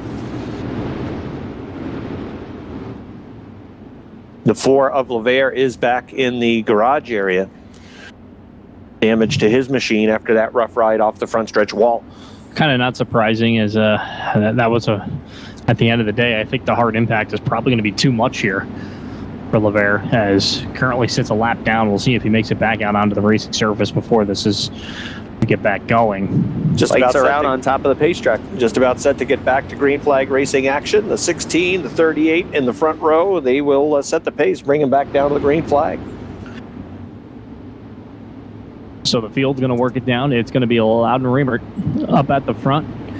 Garrett Herbison sitting in that number 2 spot. They're going to look to fire Talbot right there along with Hackle behind him. Green flag back out onto the speedway. As they go up into turn number 1 and 2, it's going to be Reamer with the lead. Here's Peyton Talbot going to dive right to the bottom of the racetrack, looking to get some light. He'll pull ahead for just a second, but Reamer will get it right back down the back straightaway. Yellow back out onto the speedway once again. And it looks like it is the 00 machine. 22. Or 22, rather. The Dylan Rabtoy 22. Or Hartman. So Hartman will have to take his machine back to the garage area. He's there now. And we now sit at lap 6 of 50 as Loudon Reamer leading the field. One thing that we saw through the rounds of qualifying, we didn't really have a lot of caution flags. Pretty fortunate that things went pretty smoothly through the various rounds of qualifying, but this 50-lap feature, we're in caution period number 3 already with 6 laps in. It's going to be a lot of guys trying to fight for position. Again, the process of trying to find the right line, and there's just not a lot of room or time to get there. 50 laps may seem like a lot. It's not going to be. If they get a few green flag laps in, all of a sudden you're going to be like, oh, we're halfway. It's going to move quick, and right now Riemert still holding strong out at the front. As we take a look at the top 5 right now, it's going to be Riemert, Jared Herbison, Peyton Talbot, Bobby Hackle, Matthew J. Zardin rounding out the top 5 here with 5 laps completed. So the leader, Riemert, with his paint scheme, is that a 16 or is that short for a pound? I think that's a 16. That's a 16. I don't talk in pounds. As just a heads up, we are going to go in a single file restart as we did not complete the lap. We talked with Zach Daniels a little bit earlier, checking the scoring monitor. He was having some problems reestablishing his iRacing connection with his internet setup. He was not able to do so and is not one of the 24 cars to take the green flag. And the rumor is he will be changing internet providers tomorrow morning. So we're going to have a single file restart as we are just about set to get going again as the field works through turns 3 and 4. Lights are out on top of the pace truck. And we'll return to green flag racing when Riemert steps on the gas coming out of turn 4. So Riemert, Herbison, Talbot. I think that's a car we need to keep an eye on, that 114. Bobby Hackle, Matthew Desjardins into the top 5. He ran really well in his qualifier as well. So some of the heavy hitters are up towards the front of the field. As we are set to go single file, notice where the leaders are going towards the top of the racetrack, diving down now with a green flag out as they work along the front stretch. Riemert with a 2-car length advantage. The 38 of Herbison gets a piece of the wall up towards turn number 1. The 97 of Hackle dives down to the inside. Yellow flag is back out. So 4th caution flag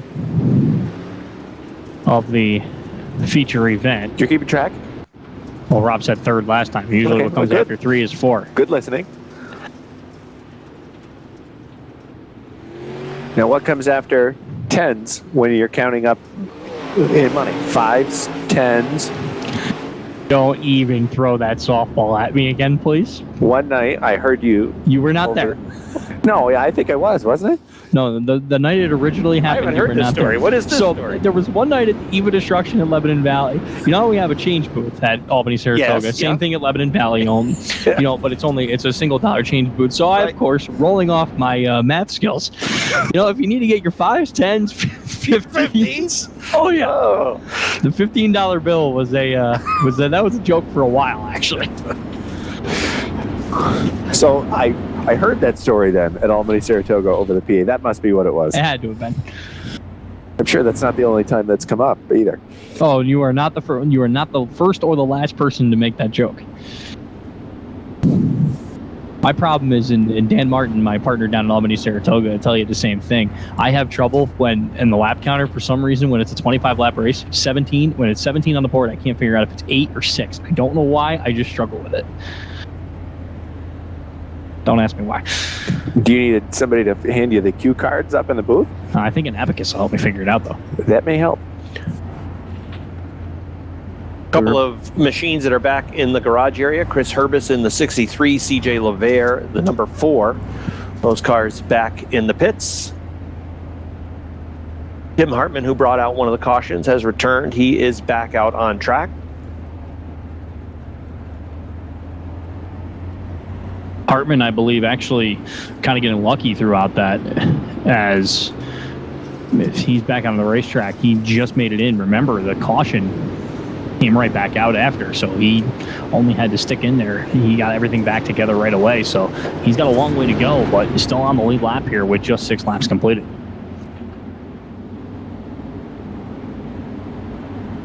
So the field's going to work its way down into turn number 3 and 4, as it will be Loudon Reamer back on the loud pedal as they bring it down off of the corner. Green flag back out onto the speedway here. 7 laps completed. Reamer back to the top side. Here comes Peyton Talbot going to try to pull the slider to get the number 2 spot away.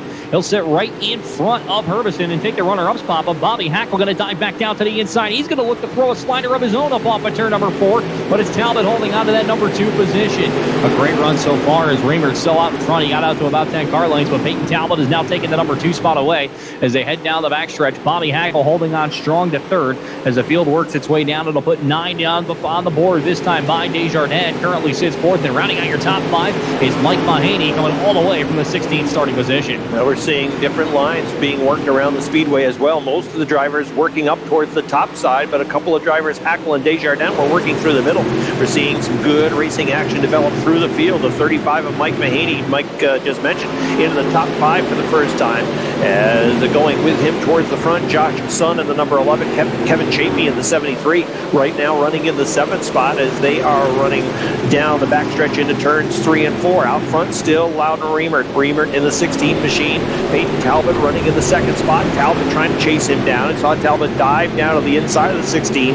That time off of turn number 2, it appeared to cost him some ground as the 16 of Reamer has built the lead back up. It's about 10 car lengths at the line as he sets sail up into turn number 1. Caution flag is back out. So the yellow flag out onto the speedway for the 27 of Eddie Patterson. A tough break for Ed, as, of course, Ed with Patterson Heating and Cooling, one of the sponsors on this event. A tough break for him as well. And I just got a text just for the record saying that we're hilarious. People are having a ball listening to us, so that's a good sign. That's good.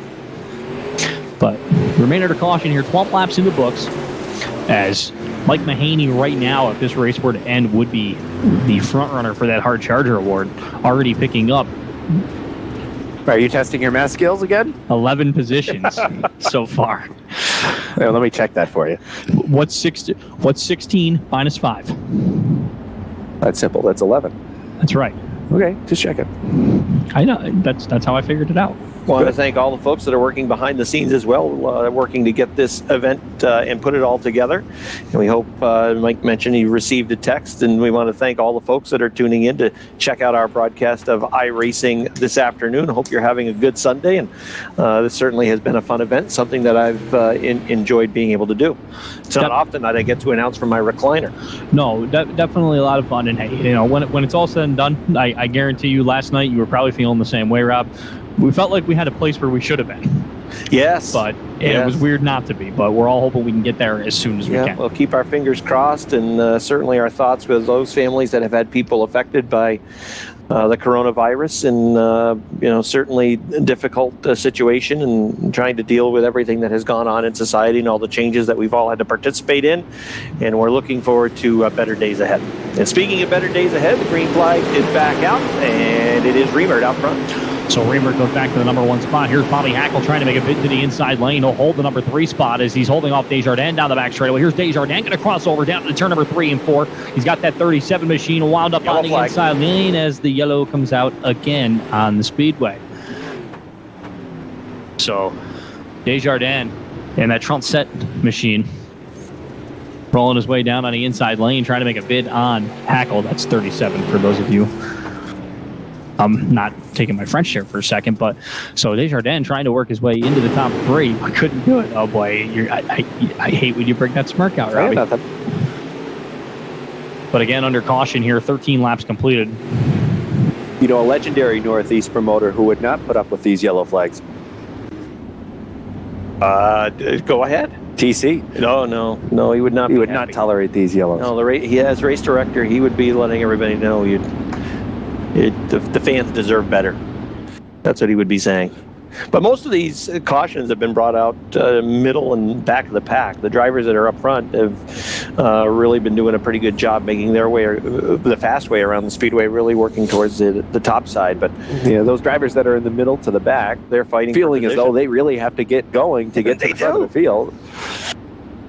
And unfortunately, sometimes when you take chances, they don't always work out. All right, let's give you a rundown in the running order. Loudon Reamer is the leader. Peyton Talbot runs in second in the 114. Bobby Hackle is third in the 97. Mathieu Desjardins runs in fourth.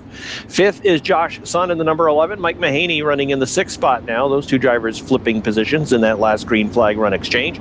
Patrick Melte running in position number 7. Kevin Chafee runs in the 8th spot. Hunter Bates, car number 9, is 9th. Adam Pearson rounds out the top 10 with a 15. Just outside the top 10, Bo Reeves in the 00. He runs in 11th. Dylan Raptoy is 12th with the 122 on our scoring monitor, number 22. Then it's Jared Herbison in the 38. He is 13th. Robert King in car 1 is 14th. J.D. Haldane is 15th. Dylan Zacharias runs in the 16th spot. Then it is Tim Hartman Jr. in the 17th position. Colin Bokus is 18th. Casey Durfee is 19th. And Ed Patterson rounds out the top 20. That last caution flag is brought out by the 23 of Joey Ladouceur. Set to go again, Mike.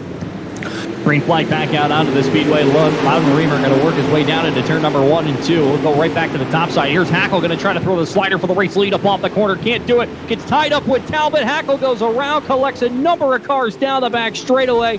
A tough break for Bobby Hackle as he was trying to make a slider for the race lead as the yellow comes out, and it just didn't stick enough.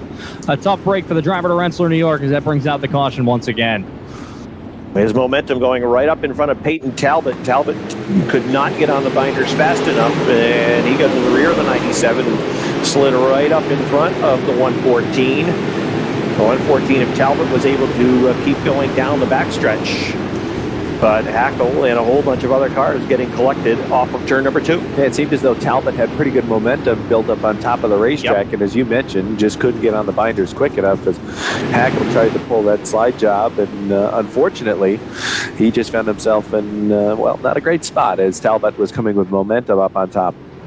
Just want to point out, guys, our 2 winners of our consolation events now sit in the top 5 in this feature event. Mahaney and Hunter Bates have both worked their way up into the top 5 running positions here with just 14 laps completed here so far in this feature event. So plenty of time, and something we talked about with Zach Daniels, track conditions will change as this event goes deeper. We get on some long green flag runs. We will see the drivers have to adjust their running lines, just like a typical dirt track on any Friday, Saturday, or Sunday night. You've got to figure out where the fast lane around the racetrack is going to be, and conditions will change, and drivers will have to make adjustments.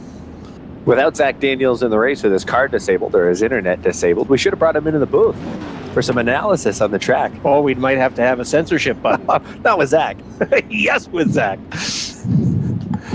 Can I veto that? What do you want to do? Can I veto that decision? Because I'm with Rob. I don't think that might not. I think it'd be great to have Zach. Yeah. Oh, Zach, it would be very colorful. But perhaps too colorful for a family broadcast. Yes. I think he could tone it down enough. He probably would bring in, make us all laugh even more. No, there's no question he'd make us laugh. We remain under caution here. 14 laps completed. It's been all Loudon Reamer from the drop of the green in this one. As Peyton Talbot going to line right up next to him, but now we got Mike Mahaney moving up into that number 3 position. As the field works it up off at turn number 3 and 4, Reamer will fire a green flag back out onto the speedway. As we go back to green, it's going to be Reamer working his way up on the outside lane. Talbot going to slide to the bottom, but Reamer will have the advantage up off at turn number 2 as we'll get a 5-car length advantage rolling down into turn number 3 and 4. Battle for the number 3 spot now as Hunter Bates rolls to the inside of Mike Mahaney as we click off another lap with Reamer out front. Mahaney will hold on to that 3rd spot as he is able to pull away from Hunter Bates, who's made his way into the 4th position now. Patrick Melte in the 5th position is under some heat. Jared Herbison running right off of his back bumper. Oh, Melte goes off the top of turn number 3, and he will lose a whole bunch of spots all the way to the back of the pack for Patrick Melte in the 46, who is running top 5. Joey Ladouceur also seemed to have some trouble off of turn number 4. The yellow flag is back out. Well, one thing that might have saved Melte right there is Ladouceur stopping coming down off the entrance to turn number 4, because that's going to allow Melte to catch up to the rest of the field, because he would have had a long way to go had this stayed green for a while to try to catch up with the next guy in front of him. 18 laps complete out of 50 in this main event. And Loudon Reamer is proving that he belongs up at the front of the field, as he was our fast time trialer early, and he just continues to show the way. Peyton Talbot trying to throw a few things at him here in the early going. Still a long way to go in this feature event. Is Mahaney and Bates right there as well. As 35 in the 9 machine. Sitting in that 3rd and 4th position. Jared Herbison up to 5th. Adam Pearson up to 6th. Dylan Raptoy 7th. Bo Reeves 8th. Robert King 9th. And Colin Bocas rounding out your top 10. I just received a text from somebody that we mentioned earlier in the broadcast. Remember when we talked about Adirondack Auto? I said you could go in there and you could see Watson. You got Mike Watts. He said that you and Rob were both incorrect and that Zach would be great on the broadcast. Oh, no. We never said he wouldn't be great. We just, we may not all be. You're backtracking a little bit. There may not be a broadcast by the time we're done with that. That's what we're getting at. I think, Rob, you'd agree with me on that. We would just I don't think Zach would get all wound up on. No. We'd be careful. We know what not to ask him. Which we did in our interview, which wasn't the part of the interview that we aired. Correct. And it was Which pretty was about entertaining. one of his favorite drivers. Yes. He has multiple favorite drivers, but his most recent favorite driver is the guy we were talking about. Actually, I heard that driver he has a lot of fans. All right, lights are out on top of the pace truck, and Michael get ready to go with Reimert showing the way. Talbot might have something for him, though. Mahaney and Bates can't count them out either. I got a long green flag run feeling coming on. I like I'm keeping your my idea. fingers crossed. Well, the field will work its way off, but turn number 4, Reimert will fire green flag back out onto the speedway. As we're underway, Reimert goes right back to the top side. Here's Talbot going to try to throw the slider on him up off of turn number 2. Reimert going to have the advantage, though, as they roll down the back straightaway. As they head down into turn number 3 and 4, Reimert right up on the top side, dancing off the cushion one more time. Brings it off at turn number 4, but the battle for the number 3 spot's what's really starting to heat up behind him, as we'll be 20 laps in next time by. As well as the bottom is Jared Herbison. He's going to try to get by Hunter Bates. Mike Mahaney right there. And now here comes Dylan Raptoy and Adam Pearson into the fray. And as I say that, the yellow comes out onto the speedway once again. As 14 brings out the caution. Casey Durfee. well, Rob, Oh, yeah. I think you might have it might have been my intestine that I was feeling. oh boy. What'd you have for Might be lunch? bad news for you guys.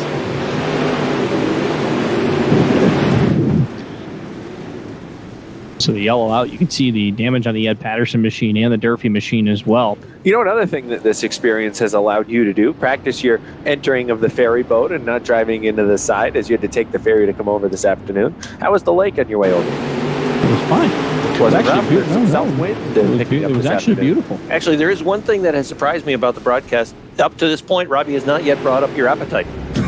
Normally, it takes about 15 minutes every race night for him to say something about how well you eat. So instead, you bring it up. No, well, you notice I didn't offer any hors d'oeuvres or anything like that. We're doing the broadcast 6 feet apart, I might add, social distancing our broadcast from one of the rooms in my house. And my wife asked earlier, should we stop and get some food and have some snacks and things? I said, if you put out snacks for Mike Warren, they'll be gone in about 10 minutes.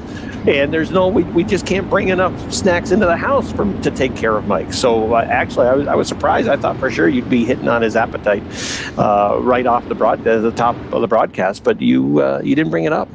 You left it for me. Well, And that wasn't a setup either. No, it really wasn't. I'm actually impressed with you. I'm really impressed with you. Because typically, when you see racing going on, you're thinking, where's the concession stand? And I'm sure that question's going around in the back of your mind. Where is the concession stand at Lernerville Speedway in the iRacing setup? I don't have the answer to that question. I wasn't even going to ask. But he did find the restroom in the Knowles household. They did. That was another benefit of having the brief delay that we had, the intermission that we had. It allowed Mike to check his way around the house. I think he was looking for the refrigerator. Instead, he found the toilet. Oh, Lord. Green flag back out onto the speedway as Ringer will fire as we're back underway here. 20 laps completed in this 50-lap feature event. One thing that they have in common is there is cold water in both. as they go off at turn number 2. The green flag still back out. Is Reimert going to lead this one down in turn number 3 and 4? Talbot up on the top side. All 4 drivers really going to the outside lane. First one on the bottom is Herbison, and as I say that, yellow back out onto the speedway once again. The one of Robert King, the Cole Trickle paint scheme. Now, you were talking about, we have another malfunction with his glasses. He's the one-eyed bandit right now. Pirate Mike. Now, it would be great if there were a camera available to show Mike Warren's current state.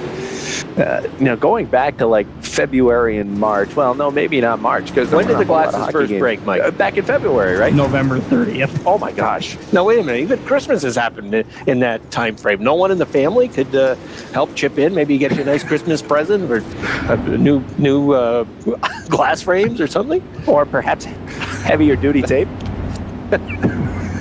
You've seen I've had like 4 different things to tape through hockey season to do that too.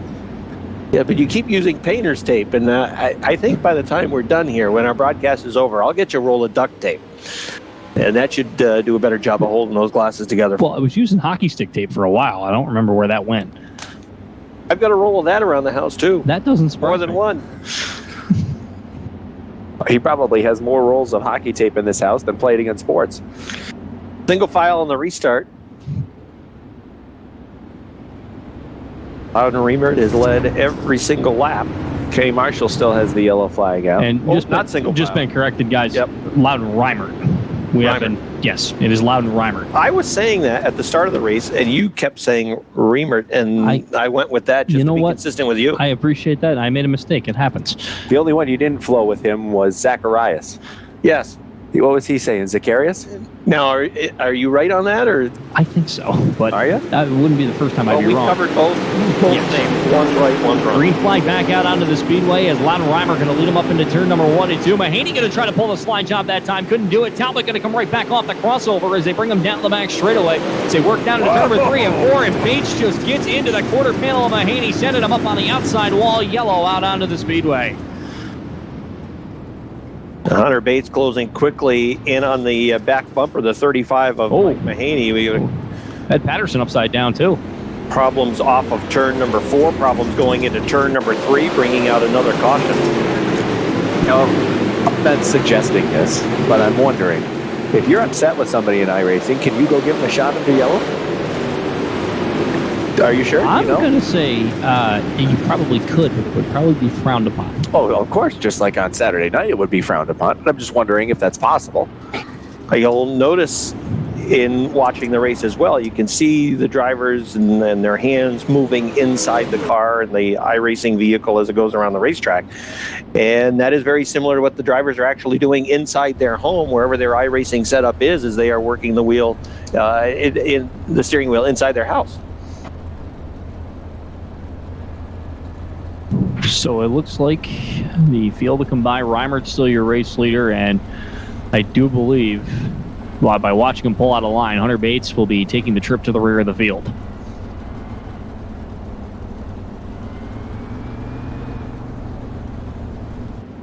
So race control sends the number 9 to the back. And I believe that will move Talbot up to the challenger spot now. He has spent much of the race in that second position. Just hasn't been able to get enough to the inside lane to really get the right amount of momentum to get by the 16 machine of Reimert so far. As that's going to move now. Jared Herbison up to 3rd. Adam Pearson up to the number 4 spot. And I believe that should Dylan Raptoy up into the number 5 spot. Started all the way back at 18th. Clench green flag in the hand of Chief Starter Kenny Marshall. Going to be green next time by. So it'll be Reimert 22 of 50 is the laps that are in. bringing him around turn number 3 and 4. Single file restart. Green flag back out onto the speedway as he drives it right down the middle of the racetrack. Will go right back to the top. As expected, Reimer going to dance off the cushion as they roll him through turn number 1 and 2. That time he loses off the banking, and that's going to allow Peyton Talbot to take the race lead. Oh, what a change of events as they go down the back straightaway as Reimer miscues through the corner. As they bring him off at turn number 4. New race leader at the line. It's Peyton Talbot up at the front. What a change of events is now. He's got to try to hold off Herbison as they come off at turn number 2, but it's Peyton Talbot into that number 1 spot. Jared Herbison now up to second. Reimert holding on for that number 3 spot as the yellow comes out onto the speedway. And talk about a game changer, Rob. That was big. Well, when you're rim riding, it's such a fine line, and if you just miss, sometimes you will go off the top of the bank, and that's exactly what happened to Reimert. We've been watching the cars, especially off of turn number 4, a real good angle of the cars coming off of turn 4, and it is a real fine line between going off the top and maintaining that speed coming off the turn, and he just missed it over in turn number 2, ended up going over the top of the bank, cost him a couple of spots, but he still is in a good position, has a lot of laps still to work with, but he'll charge from that 3rd spot now. For the first time, we've got a new leader in Peyton Talbot in the 114. And Talbot has really been chomping at the bit throughout this entire event on multiple restarts to try to get by him, and he just stayed. The one time he doesn't make a swing to try to get the slide job on him, patience pays off, and he ends up getting the race lead away. That'll move Jared Herbison up to that number 2 spot. Sitting in 3rd will be Reimert. Raptoy up 4th, and now Colin Bokus rounding out the top 5. Bokus, who started dead last in the field, has now cracked the top 5 here for the first time in this feature event at just about the halfway point.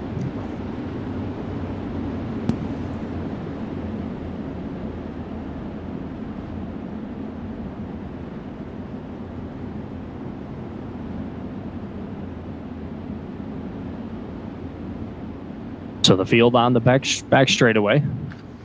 Just outside the top 5, a driver that's been in the top 10 really throughout the event, Mathieu Desjardins, and the 37 machine sitting in 6th. Sitting in 7th. Remember when Tim Hartman Jr., I said that caution saved him? Lap 2 where he had a wild lap and brought out a yellow early in the race, but he's running pretty well now. Yeah. Sitting in 7th. So looks like we're going back to green. We're seeing Bobby Hackle make a move back towards the front as well. Remember, he was racing up at the front of the field at one point, had to go to the back of the pack. He's inside the top 10 now. We'll keep an eye out for the 97, who's up to 9th. So the field works its way down into turn number 3 and 4. It'll be Peyton Talbot up at the front again, just about at the halfway sign of this 50-lap feature event. Has the 114 going to fire off the bottom, green flag back out onto the speedway. We'll see what Logan Reimert can do. He'll quickly go right to the bottom of the racetrack. Herbison going to try to make a bid, try to slide on Peyton Talbot. He couldn't do that. Reimert knew the bottom would be open, but couldn't get his momentum to work to take the number 2 spot away as we come by this time mile to the halfway point. 25 in, 25 remain. Peyton Talbot, your race leader. Reimert has run the top of the racetrack for much of this event. He's back up there again with Herbison working down low in the 38. Reimert back to the top side.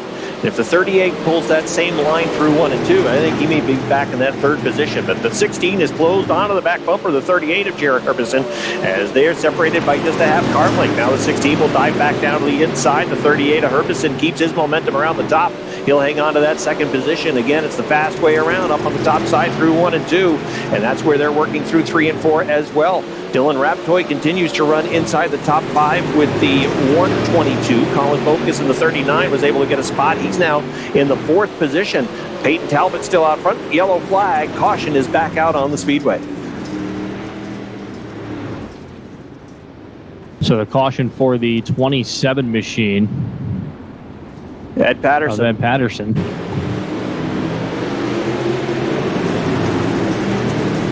As 27 laps completed.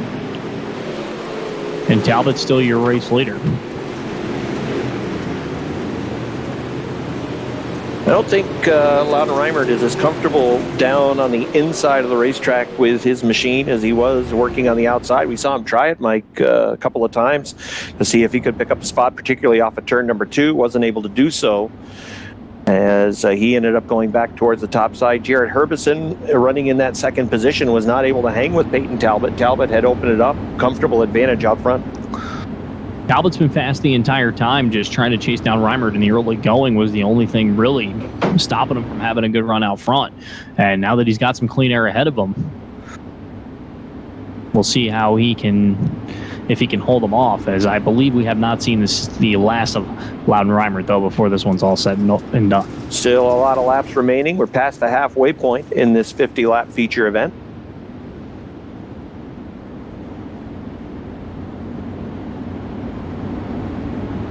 Field crossing over for a double file restart. Peyton Talbot and Jared Herbison on the front row.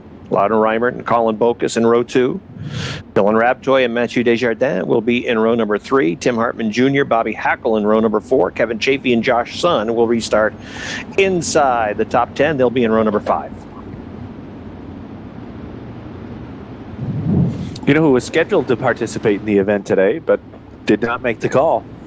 The Shark Man. de Drummondville. Yeah, wait. Jan Bussière.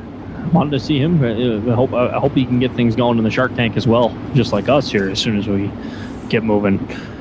But CD Koval was scheduled to participate this afternoon as well. He actually was practicing last night, but elected to not participate in the qualifying and anticipated feature event this afternoon.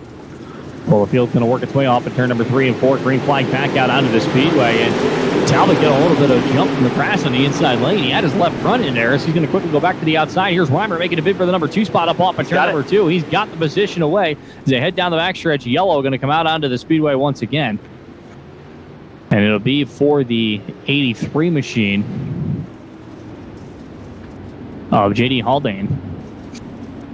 So that'll bring the caution out here as we're just about to the lap 30 point of this event. So like with the quarantine going on, not having a lot of options of things to do, what does Mike Warren do?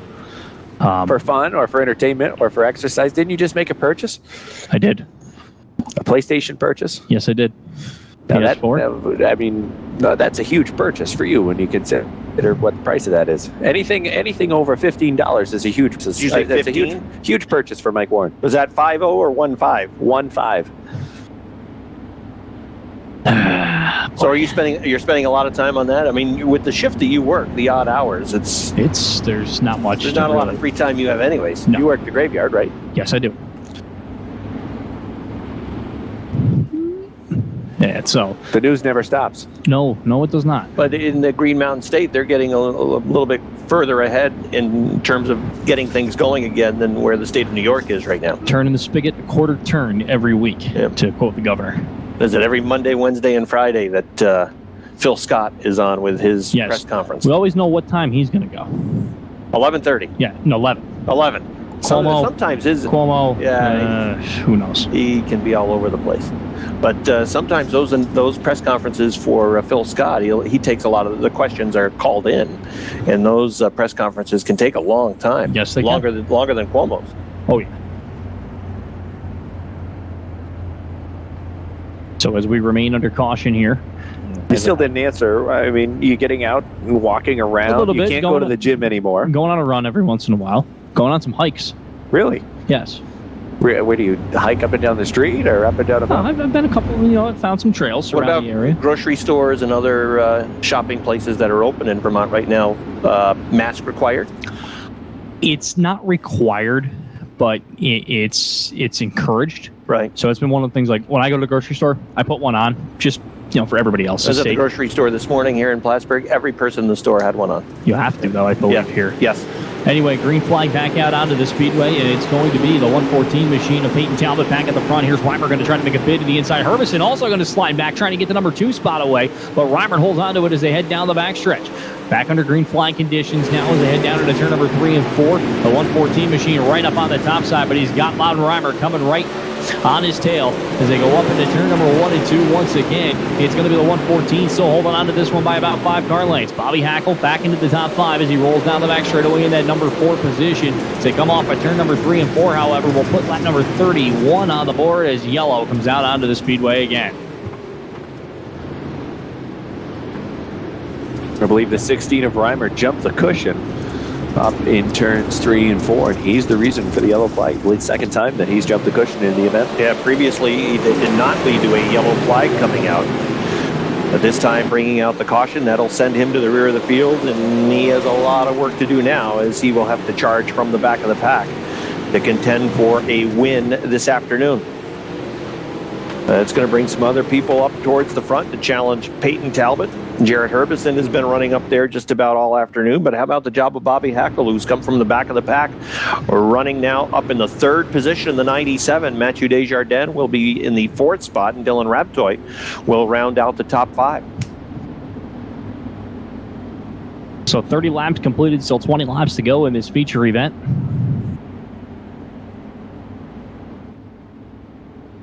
As the interesting thing is, there's enough cautions. There have There's been enough. time. I wouldn't be shocked if Loudon Reimer got back up into this. The one thing I'll say, though, Peyton Talbot, and I don't want to jinx him, but Peyton Talbot's been super smooth. And he's been running that extreme outside of the racetrack. That is the fast way around. And, again, it's a fine line. And you make a mistake, and you're going to go from first, and you're going to drop several positions. But he's been smooth up on the outside in that 114 machine. And he is in control with Herbison running in the second spot. We've seen him run different areas around the racetrack trying to maintain position or advance his position. But the 114's been super smooth. All the lights have been turned off on the iRacing pace truck. We're going to go back to green flag racing next time by as the 114 of Peyton Talbot continuing to hold on. 20 laps left remaining to see who picks up the win in the Valley View Firewood Northeast iRacing Nationals as we get ready to go to green next time. All right, so Talbot in the 114 and Herbison in the number 38. Ready for the restart as they're on the hammer through turn number 4, coming down the front stretch. It is Talbot on the inside, and he will slide up to the top side in turn number 1. Herbison made contact with the front stretch wall going into turn number 1. Here is Hackle going into the third position with that 97. Yellow flag is back out. And there was problems over in turn number 1. I believe it was the 22 of Tim Hartman Jr. that ended up over the banking in turn number 1. And he is going to take it pit side in that number 22 machine, it looks like. Not sure if there was contact prior to that. Believe he might have made contact with the 11 of Josh Sun. Talbot has really been perfect on these restarts. As he will restart on the inside and then slide his car up to the top of the first turn, and he's been able to maintain his momentum through the top of turns 1 and 2. You know what I think we should do to solve the glasses problem? We should just tape them to his face. Instead of taping his glasses, let's just tape the glasses to his face. I have an old pair that's not broken. If somehow the prescription, my old prescription, matches up with the one that you have, Our eyes might you be could that have the bad. old pair. Our eyes might be that bad. Mine are pretty bad. Mine too. Of course, probably hasn't helped that I haven't really worn glasses in 4 months. I think the difference between your eyes are bad and worse. Just don't know who's worse.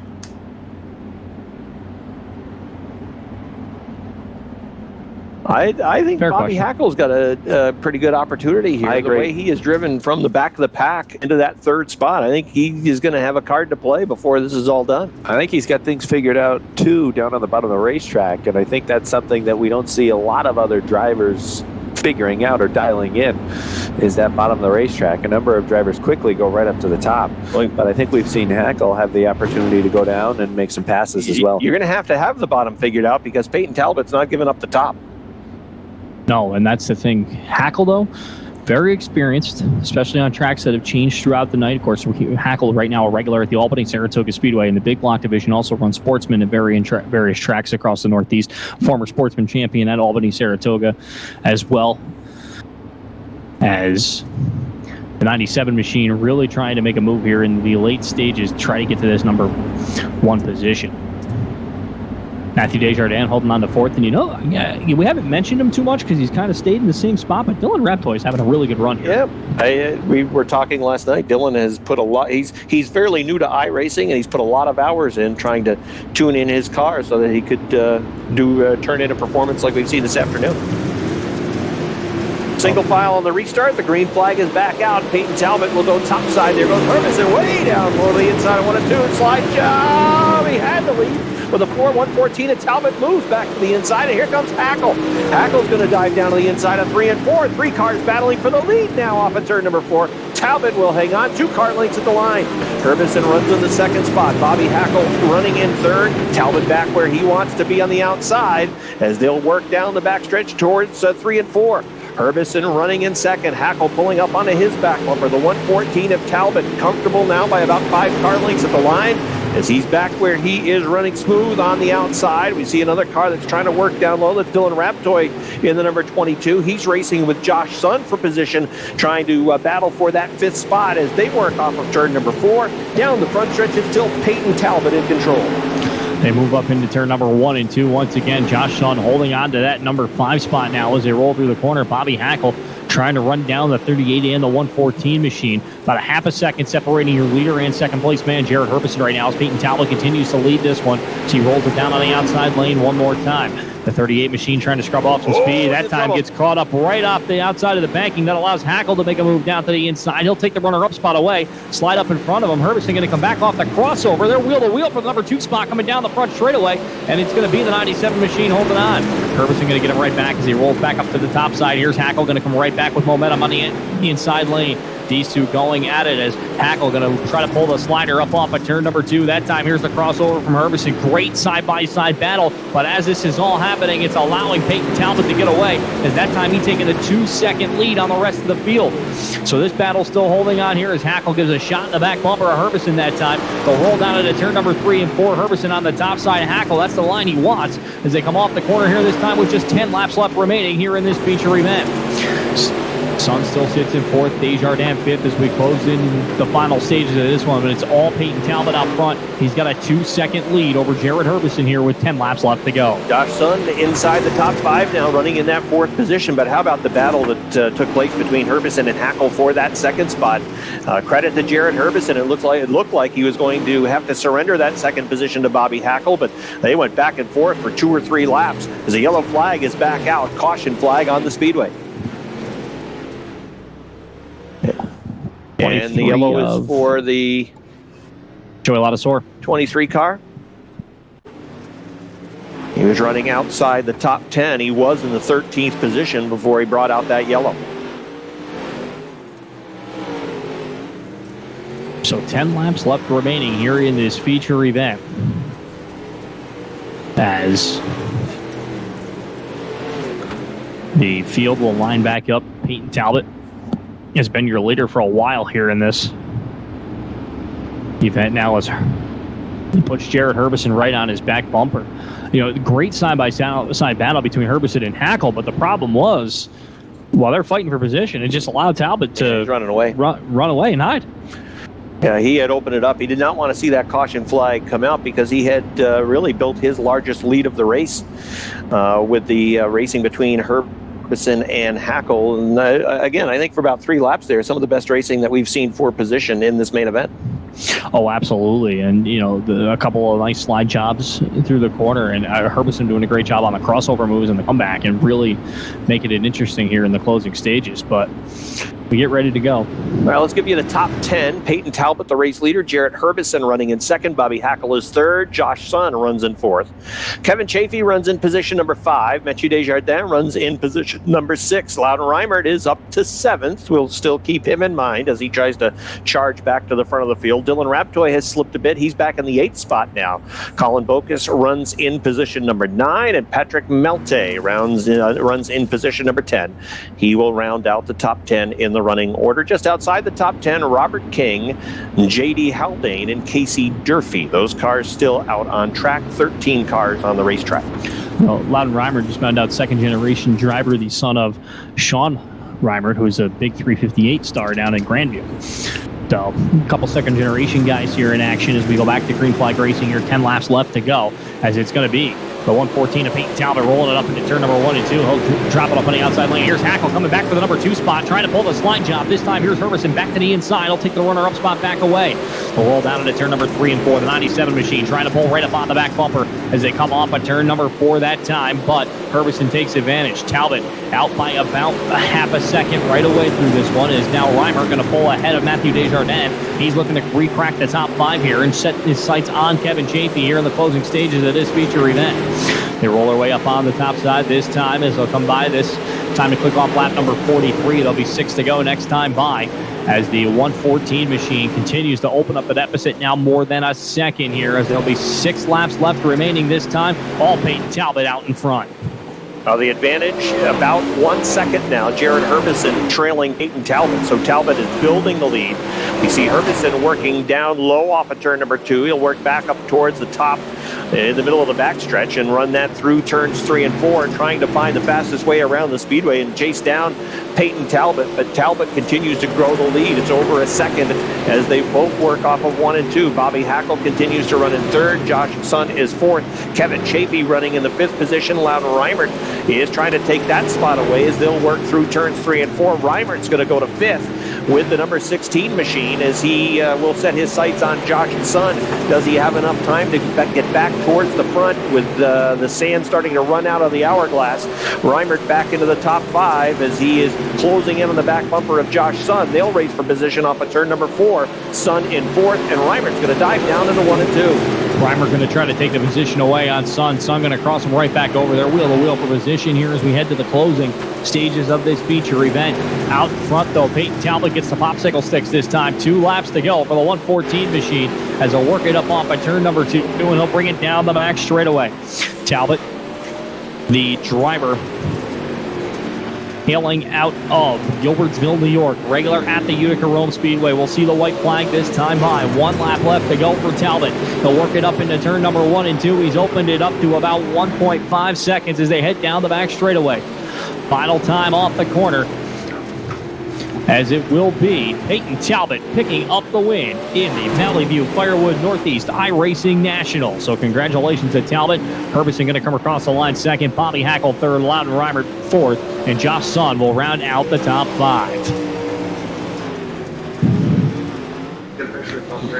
We talked about Peyton Talbot earlier in the afternoon, as he was fast in practice, fast in qualifying, and he was the fast guy really throughout. Ran much of this race in the second position, but once Loudon Reimert bobbled over in the third turn, that put Peyton Talbot into the top spot. He made no mistake and led every lap from that point going forward, and continued to be so consistent going on the outside of the racetrack.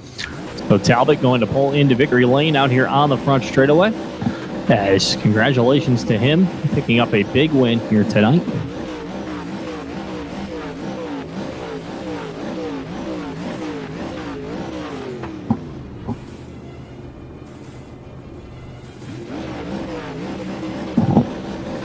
All right, so we'll give you the running order. Peyton Talbot, the winner. Jarrett Herbison second. Bobby Hackle brings it home in third. Loudon Reimert with a late race charge towards the front ends has to settle for the 4th spot. Josh Sun finishes in 5th. Kevin Chafee brings it home in the 6th position. Mathieu Desjardins finishes in 7th. That is the top finishing driver out of the province of top Canadian in the field. Dylan Rabtoy brings it home in 8th. Patrick Malte finishes in the 9th position. J.D. Haldane 10th. 11th to Casey Durfee. 12th goes to Colin Bocus. Robert King finishes in 13th. 14th to Joey Ladissour. 15th to Tim Hartman Jr. 16th to Mike Mahaney. Dylan Zacharias will finish in the 17th spot. Ed Patterson was 18th. Adam Pearson 19th. Hunter Bates finishes in 20th. Bo Reeves was 21st. 22nd to Chris Herbison. CJ LaVere finishes 23rd, and Zach Daniels will get credit for a 24th place finish. That is the full field rundown. So a big win again for Peyton Talbot here this afternoon. Congratulations to him, as you know, a lot of great racing here right from the beginning, as the glasses go off for the 19th time here in today's show.